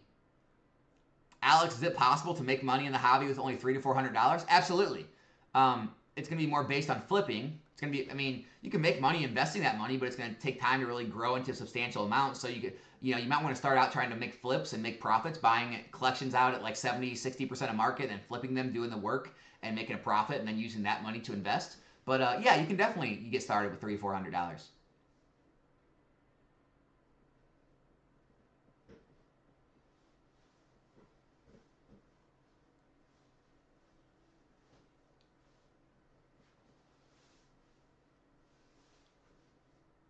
Do I think the Eevee set will be short printed like Surging? It's yet to be seen. I will, again, I'll give you guys the numbers. When I hear from my sources on what their numbers they got from their distributors, I'll let you guys know the numbers. I'm always 100% honest with that. If it's shorter than before, I'll let you know. If it's less than what we got for Paladin Fates or 151, I'll let you know. If it's not, I'll let you know that too. Guys, I have no desire to try to manipulate any markets or try to give false information, right? I care more about my community and my following and growing this channel and being more of like a trusted voice than I ever care about like trying to like put out false information just to make myself a little bit of money, right? I'm not trying to make like pennies. Like I'm not stepping over long-term dollars to make pennies off people, right? And so, look, I know a lot of people were upset when I said that Surging Sparks was short printed, but every large seller that I know got less than they got for Stellar Crown, and they got way less than they asked for. Meaning, there was less of it printed than the sets before it. So just because you know a couple small sellers that got 10 or 20 or 30 cases that they ordered, and they got their full amount, it doesn't mean the big guys got their full amount, right? And judging from the fact of how fast it's selling out and how Pokemon Center is sold out of every product and how even sleeve packs and ETBs and everything's rising, I think that kind of speaks for itself, right? There's less of it to go around, and that's why it's moving up so fast. And I'll tell you guys how it is with the next set and the next set after that. And as always, guys, I put out the information that's real, that people need to know. I don't put out information to try to like make myself look good or try to like, you know, make sure I don't step on anybody's toes in the community or don't hurt anyone's feelings. I don't care about that stuff. I don't care. I'm going to put out stuff that's going to best help everyone do well financially in this hobby. That's all there is to it. And I was doing well in this hobby before I had a YouTube channel. I'd do just fine if I didn't have a YouTube channel. It has nothing to do with it.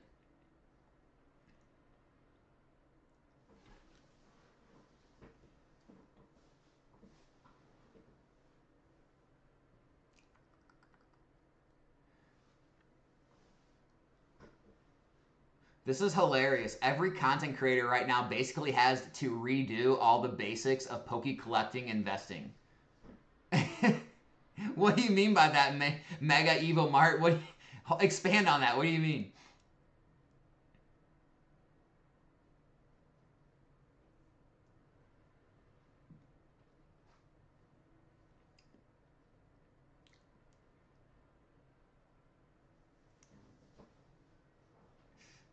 Pokeani said, Alex is one of the few people realizing personal brand makes more money than selling cards. Brian, keep down the down low, bro. Keep that on the down low. Why do you got to give away our secrets?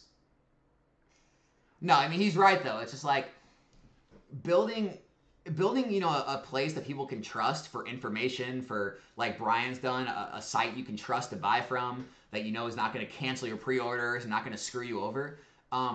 That's much more valuable than making short-term profits, right? That's much more valuable than people who are canceling Surging Sparks right now just to make a few extra dollars per booster box, and they're like, I made 10 grand, I'm smart, and then like the next set comes around and no one wants to buy from them because they got screwed over by them the last time, and then they're scrambling to try to sell things because no one wants to buy from that person in the community. And then when things do downturn, their whole business fails because now they don't even have the demand of the overall market to give them sales.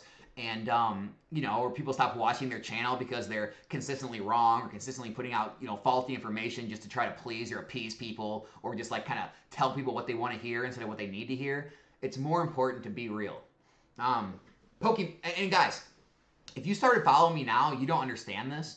When I started my YouTube channel, everyone that's been with me since the beginning, you know this is true. When I came onto the scene on YouTube, my channel was hated. Like, I don't get the hate I used to get. Right? I mean, people are pretty, like, okay with me now. People used to hate the videos I put out. Like, I used to get crucified for talking about, you know, Pokemon versus the S&P or the stock market, or talk about, like, the overall investments of this stuff, or, you know, talking about not worrying about the collectability, the rarity of it, and worry about the market sentiment and the overall macro cycles and all this stuff. I used to get crucified for it. People hated me. And as time went on, people saw that more and more of it was correct, and they started to kind of get on board. But I mean, you know, even talking about modern sealed investing back then was a taboo. It was all about vintage and rarity and, you know, the significance to the hobby cards, and all this modern stuff was just entry-level stuff until it got people, the serious people, into the real stuff. And, like, it was not a modern-friendly investing market. And so I've never cared. I've never cared what people thought. I've never tried to follow the crowd. I never tried to fit in with people. I don't care, right? I know what works. I put the information out that works. If people want to take advantage of it and do well, great. If not, hey, leave your hate comment, move on. We're good. I get it. It's YouTube. I'm not worried. I'm not mad at you. Super chat. PokeMarket. Do you think PC adjusted print runs in back half of SV due to soft demand through temporal paradox, and we're seeing the result in Twilight and Surging Spark? I do. I absolutely do think that. I don't think we were hitting the prices that Pokemon wanted us to hit. I think they rose the MSRP, and they were wanting to rise the prices because of that, and the prices weren't rising. And so stores were getting crushed. And so, yeah, I think Pokemon is trying to regulate the market themselves by introducing more scarcity to it, and it's working. And it's working. And so, yeah, I do believe there's an element of that right now, for sure.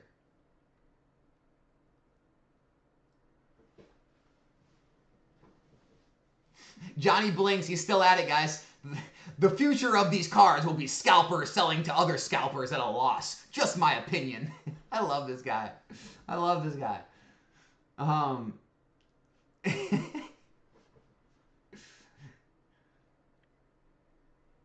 Pokey said, I guess that 80% of other content creators people watch right now are gone within a year. We know the ones. It'll happen. We saw it with the last boom.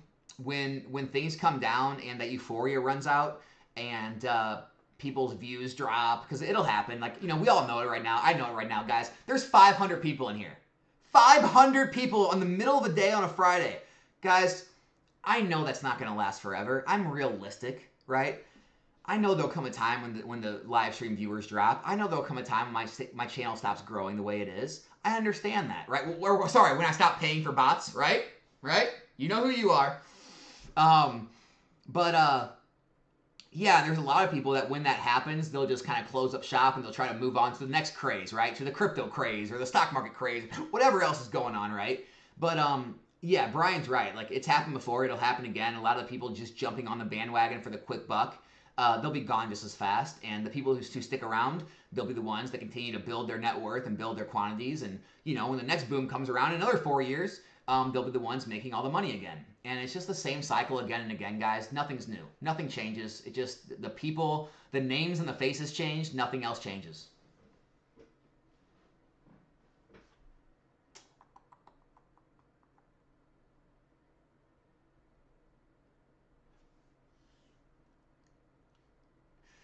Guys, I know you don't like me giving attention to the trolls, but I can't stop, dude. I love this guy. Johnny Blinks is great. He says, that's nice to think, but there aren't any real collectors left. Real collectors, guys. Real collectors. We're real ones.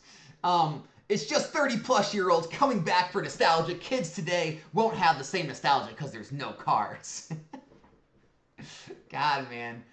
I really hope your life is enjoyable, dude. I hope you're not this negative about everything. Like, I hope you don't, like, get up and say, oh, I have to eat another bowl of cereal today. Screw this bowl of cereal. We're going to that same restaurant. Screw that. I don't want to see that concert. I already saw a different concert. I don't want to watch this baseball game. I already saw a million baseball games. Like, screw this new set. I've already seen cards before. I don't need new cards. It just seems like you're so upset at everything in life, dude. Come on, man. Come on. Enjoy your life, my brother. Enjoy your life.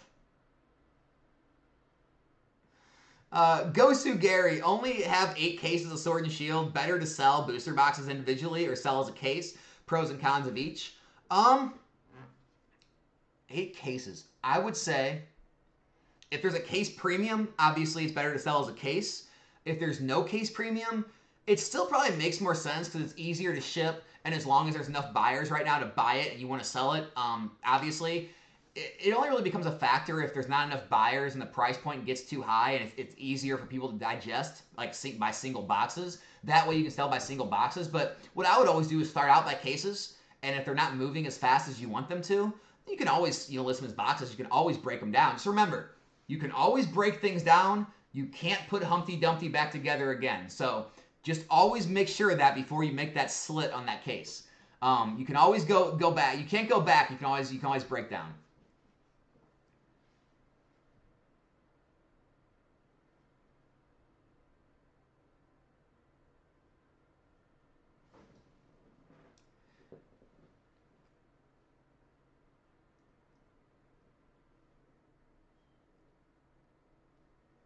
The only people who are attacking me are Alex, old investors.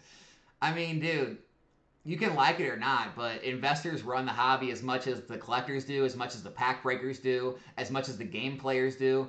It's all the same, dude. It's all one market. Like, there's no one person that runs the market. There's no one group that runs the market. And so here's the thing. Let's say investors run this market up to new highs. The collectors who want to collect the stuff, they're going to buy at those new highs, which sets a new market price. Like, it's just, that's the way these things work. Like, and people actually love this stuff. There's people that still buy vintage cards. There's people that buy cards from 05. There's people that buy cards from Black and White or XY. There's people that buy cards from Sword and Shield. There's people that buy the brand new stuff. There are collectors for every single era. The fact that you think that's not going to be a thing in the future, it really surprises me that someone can, like, honestly convince themselves of this. It honestly makes me more confident than ever, though. If there's people that are still negative on it, that tells me that there's still opportunity. So that's good. You don't want everyone to be positive. That's not good. Delusion offends me more than haters. That is more like it is. It is delusion at this point. Hey, guys, I don't know if I've missed any, like, super chats or any, like, gifted memberships or anything like that. If I did, I truly apologize. I didn't mean to. I really appreciate all you guys who donate to the stream and help support the content. I think I got everybody. If I did miss you, I am sorry. I really am sorry.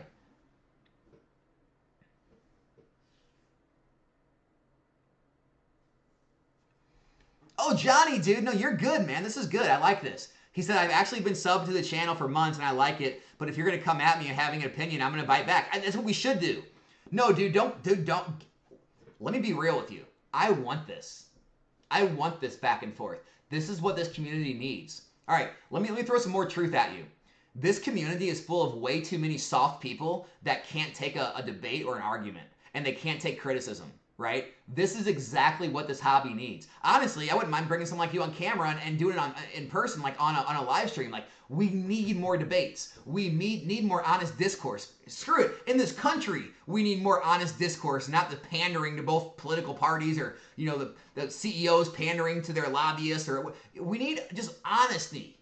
And, like, I like it, dude. I like you being honest. You're giving your views. I'm giving mine. We're throwing a couple shots at each other. It's all in good fun. Like, dude, I'm sure me and you are both going to turn off the stream. We're going to go back to our lives. None of us are upset. It's fun. It's good for the hobby. It's good to have honest, intelligent conversation back and forth. No, dude, don't get me wrong, man. This is fun. This is playful banter. Don't take it any other way. Don't take it any other way, bro. Flea2X says, Alex, we want to see your booster box collection. $1.99, man. $1.99 to see my booster box collection. Well, I don't have a collection. Remember, I have inventory. I've got an investment. So here's my collection. There it is. You saw it. You saw more of it in my other video. That's my collection, I would say.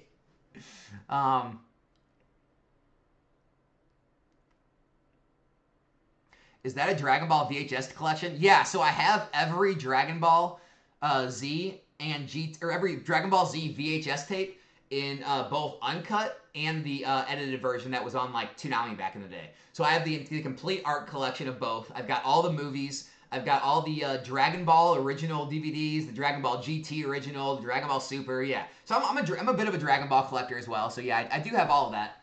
Just for fun though, not for investment, not for value. I just wanted it. It's don't go invest in Dragon Ball VHSs, guys. It's just for me. I promise. It's not like some hidden play. There's not. I doubt they're worth more than they were when I bought them. It's just I just wanted them. What happened was I bought a big lot out on Facebook Marketplace, and it had like I don't know like 100 or so tapes. And so then my goal was to complete all the holes that I had, and it just turned into me collecting all of them. And I kind of got carried away with it, and so that's all it is for real. Alejandro said, folks, just tuning in. What's up, Alex? Alejandro, what is up, man? Hope to see you at the pack break tonight at 7, dude. I know you're always in there.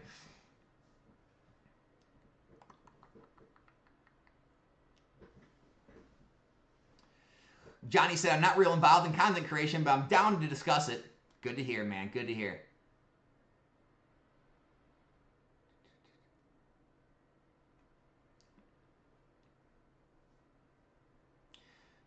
Being honest is better than deflecting and blaming scalpers just because they are broke. Good for you for being honest, Johnny. Just get your money up a little more. You would miss out your collection.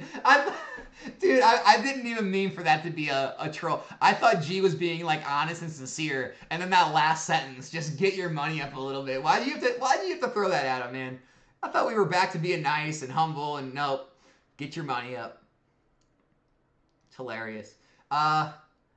Paradox Rift or Temporal Forces as an investment, a few cases. Hoysum. I like Temporal Forces more as a set. I like Paradox Rift's price point more right now. I think you can go either way. I don't see a bad opportunity there. I think both those sets are fire.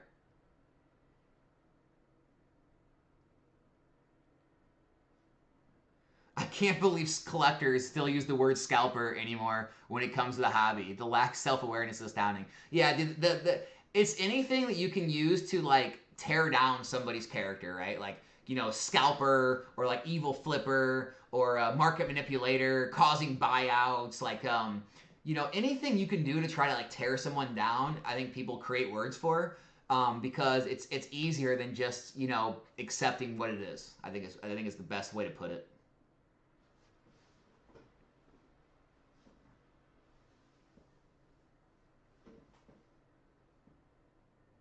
Humility is so 2023, Pokani says. That's so 2023, bro. Do you think PC ETB cases will have a premium as the orders are limited? I don't know, because 151 doesn't really have too much of a premium on their cases. So maybe like in the long term, possibly, but I'm not seeing it yet. I'm just not seeing it yet. Daddy Donkey Kong says, do you think there will be a dump on the market in 20-25 years due to... Oh, in 20 to 25 years. I don't know, man. 20-25 years? I mean, I may even be out of a lot of my stuff by then. Like, to be completely honest with you, like, that'll put me at, like, 54 to 59 years old. Like, yeah, I'll probably be reaching, like, retirement. I mean, I want to retire before that age. So yeah, I mean, I'll probably be starting to like sell off my stuff by then to retire and stuff like that. So yeah, I mean, there could be. I don't know. There could just be more demand then than ever, more collectors. Like People said 9 years ago when I was in this hobby that it wouldn't have lasted this long. And we're already almost 10 years in. So it's like 10 years goes by faster than you think. 20 years will go by faster than you realize. Here's the thing, guys. Humans, as our nature, we're more likely to stay in a routine than we are to change up a routine, right? That's why people dieting is so hard, starting to work out is so hard, like changing any habit in your life. Even if it's not a destructive habit, even if it isn't like smoking or eating bad or like a, you know, an addiction, it's hard for people to get out of a routine, right? If people get up every morning and pour the same cup of coffee and eat the same piece of toast and, you know, whatever they do, right? It's very hard for people to get out of a routine. And so I think a lot of people will just stay in the routine of staying in the market, staying up to date, constantly buying, constantly collecting, building their collection. The more their income goes up, the higher their collections build. I don't see a catalyst right now to end it. Not saying it can't. I'm not one of those people that says it can never come down. I'm just saying I don't see it personally, but that's me.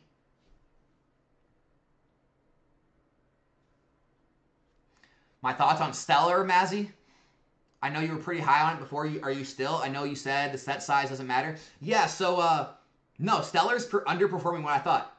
I have no problem saying that. Stellar is underperforming what I thought it would. I thought the market would be strong enough to carry every single thing. It's still doing well, right? It never dipped under $100. It's just still sticking in the mid to higher 100, 105 to 110 range. So it's still doing relatively good. But yeah, it's underperforming what I thought it would. So, I mean, I still like it. I'm still holding the cases of it. I still think it'll be fine. You know, I mean, guys, put it this way. Forbidden Light is a $525 box. Like, let that sink in. Forbidden Light. Steam Siege is over $400 a box. Like, some of the worst sets we've seen rise over time. So I'm not worried a bit about Stellar, guys. Thomas G says, do you think Prismatic Evolution will eclipse the hype of Surging Sparks, trying to decide which set is invest heavier? Me personally, I'm much more inclined to go with booster boxes over specialty sets. Just the fact that I've seen how specialty sets have performed overall, and other than 151 being an outlier, every other specialty set within the past 4 years has kind of underperformed most all the high booster box sets. So for me, I'm probably going to go harder into Team Rocket and Surging Sparks than I am the Prismatic Evolution. But hey, I could always be wrong. I've been wrong before, but that's just me personally. That is me personally. I hate this chat so much. Not you guys. I hate how it jumps around every time I try to scroll. I can't keep up with where I'm at.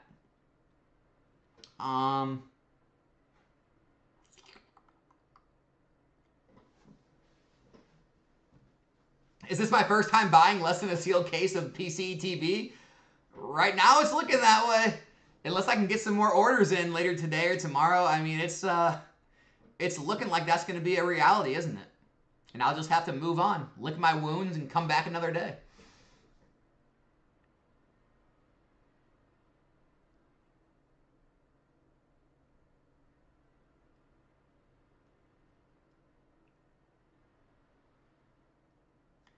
Question, if you could go back to being a teenager, would you put more money in the stock market or Pokemon cards? Pokemon cards. It'd be Pokemon cards. Because you'd have got rich either way, but with the Pokemon, you would have had a lot more enjoyment out of that getting rich than just seeing your stock market money go up on a screen. You know, it's like fulfillment for me is as much, it's almost as important as the money, right? It's like, you can get rich, but if you get rich doing something you enjoy doing, it means a lot more to you than doing something else, right? Like, you know, if you had to go work a job you hated for 10 years and be worth $10 million, or you could have done something you love for 10 years and be worth that same 10 million, it's going to feel a lot sweeter, right? Than like, you know, hating your life for those 10 years. So, no, I would still rather have money in Pokemon. Even if the gains were exactly the same, I like it more. But the gains have actually been better than the stock market. Now, you could pick singular stocks, but as far as like a 401k, like, you know, mutual funds or an S&P index, even with compounding interest, even with dividends being reinvested, Pokemon's outperformed. I've shown charts on it. I've done compound interest calculations. I've shown people it's Pokemon has outperformed. Now, if you say things like, Alex, you could have gotten Bitcoin, you could have bought Nvidia or Tesla, sure, you could always get lucky, right? But I could just say, okay, I could have thrown all my money in Evolving Skies, Team Up, and like every set that did perfect. Like, yeah, I mean, we can always play those choosy, picky games, but truth is, overall, Pokemon's been really well.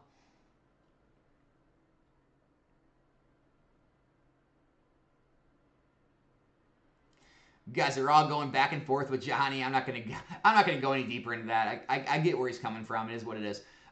Stray says, do you think the Surging Spark hype could overflow a bit to Vivid Voltage? What is up with the comparisons to Vivid Voltage? It is so weird. Some YouTuber said it, I guess, and now everyone's trying to... I don't get it. It's so weird.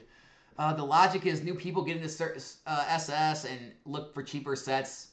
No, Vivid Voltage is nowhere near the set. It's a rainbow Pikachu. Like, people are done with the rainbows and the full arts and golds. They want alt arts. They want illustration rares and special illustration rares and trainer galleries and Galarian galleries. They want that next leg up of artwork. They don't want that big image on a rainbow background. Like, I don't see it, guys. I just don't see it.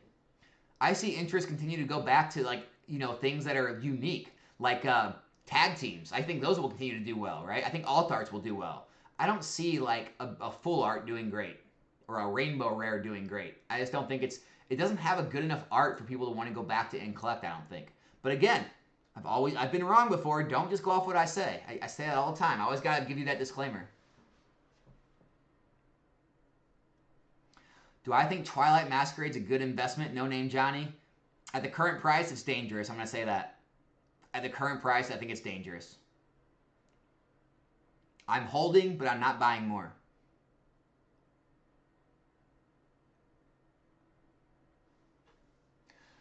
Marcus said, what do you think the best buy right now is between Surging Sparks ETBs? Oh, Surging Sparks booster boxes ETBs or 151 bundles or Crown Zenith ETBs?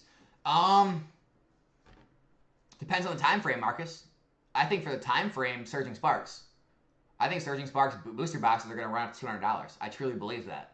For long term, Surging Sparks may have a huge reprint. Crown Zenith may beat it in the next like 2-3 years. I don't know. I just don't know. For the short term though, for the next 3 to 6 months, I think Surging Sparks is going to do better because 151 has already seen a huge, massive rise. It's probably going to start to stagnate soon. And Crown Zenith still has a lot of product available right now. So Surging Sparks for the short term for sure. Long term, not sure. Appreciate you, Hazardous Pokey. Thanks for the love, man.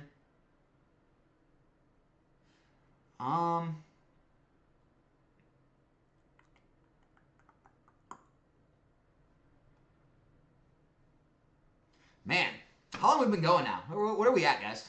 How long has this stream been? I don't even know how long we've been going, but it feels like we've been going a little bit of time now. So I think we're going to start to wind down the stream. I appreciate everyone sticking around. I'll take a few more questions. If I missed anybody's question, hurry up. Leave it in the chat right now. I'm at the bottom of the chat. Leave your question in the chat right now. I'll probably stay on for another 5 minutes. And then we'll call it a stream. And then again, I'll be back tonight, 7 p.m. Central Time, for live pack breaks. Anyone wants to get in on those, feel free. If not, just show up, hang out, have a good time. It's always fun in there. All right. Just loaded up on some Umbreon Darkrai, Umbreon V Alt Art. Awesome. Love it. Is Teller Crown good to get in because it's so low? It's not a bad price point. Is it Ocean Dub? Joseph, I think the first 2 seasons are of Dragon Ball Z. Of the either edited or unedited version. It's only like one of the versions, and it's only the first couple seasons, I think, if I remember correctly.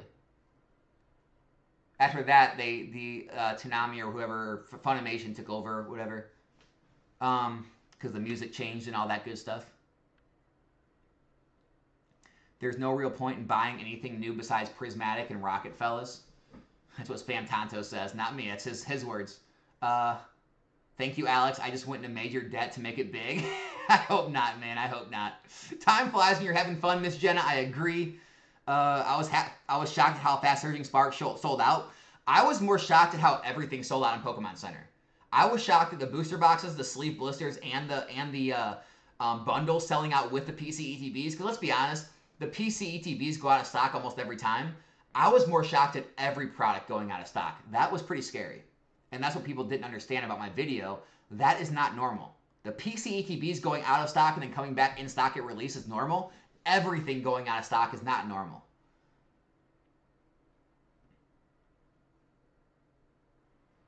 Will nostalgia be the same for kids in the future?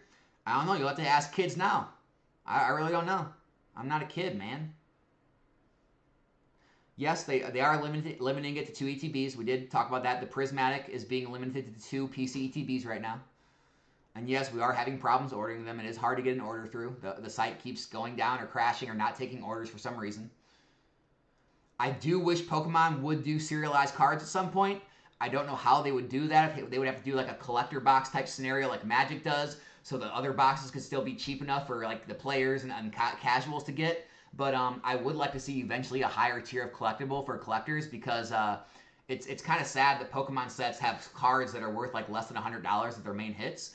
I'd like to see hits that are worth thousands of dollars, so there's actually a huge chase that if you want to chase it. So yeah, I hope serialized cards are the future. I know a lot of people are against them, but hey, it's my opinion. Whatever, you know.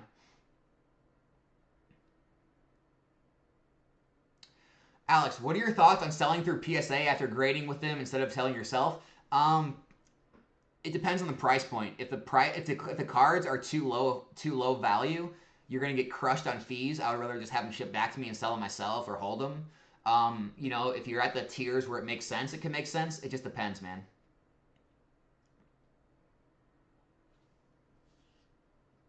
No, I don't have any DBZ cards. Corporate Takeover. I'm not really a DBZ like collector or investor. I just got all the like the digital like movies and all that. Like, yeah, I'm not. I haven't gone back to any of that type of stuff.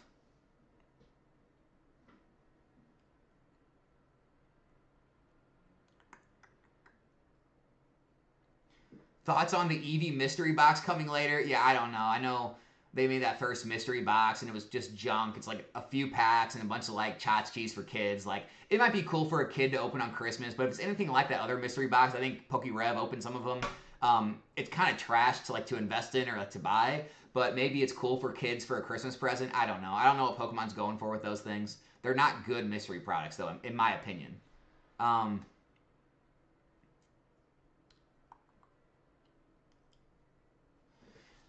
Yeah, ETBs with minor tears, they're always going to go for less than ETBs that are perfect. Like, guys, this is a collectible hobby. Collectors want their things mint. If they're anything less than mint, the price will go down from there. That's why a PSA 9 is worth less than a PSA, 8. That's why a sealed video game graded 9.8 is worth more than a 9.6 or a 9.4.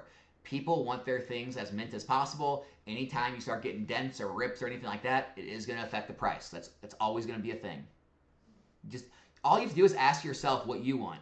Do I want to buy something that has an issue? Right? My XY box here.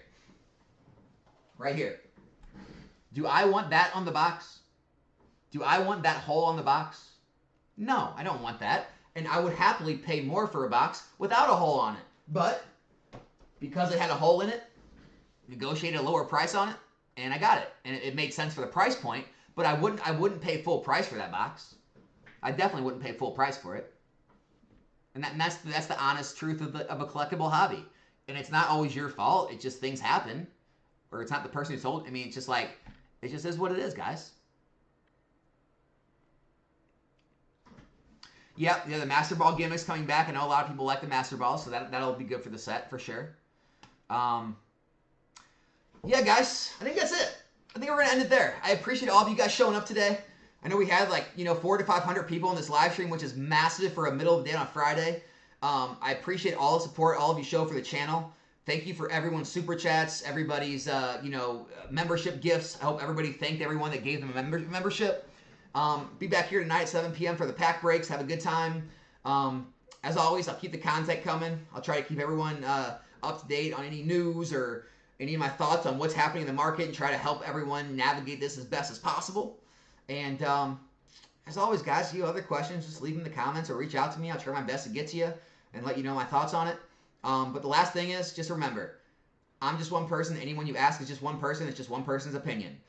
Maybe I can get a little closer than others because of my experience in the hobby, because of my knowledge I've gained from investing in things. But at the end of the day, it's still just an educated guess. That's all investing is. And anyone that acts like they know for sure or they're 100% correct, those are the people you want to watch out for, because no one truly knows what's going to happen. We can take all the information we have about what's going on and guess right more times than we're going to guess wrong, and that's all we're trying to do here. So just remember that going forward. There's always a risk. Don't put more money into this than you can afford. Don't stress yourself out over it, and have a realistic time frame. Take profits along the way, so that way you're protected if things do downturn, and you will be successful long term in this hobby. That's all I got.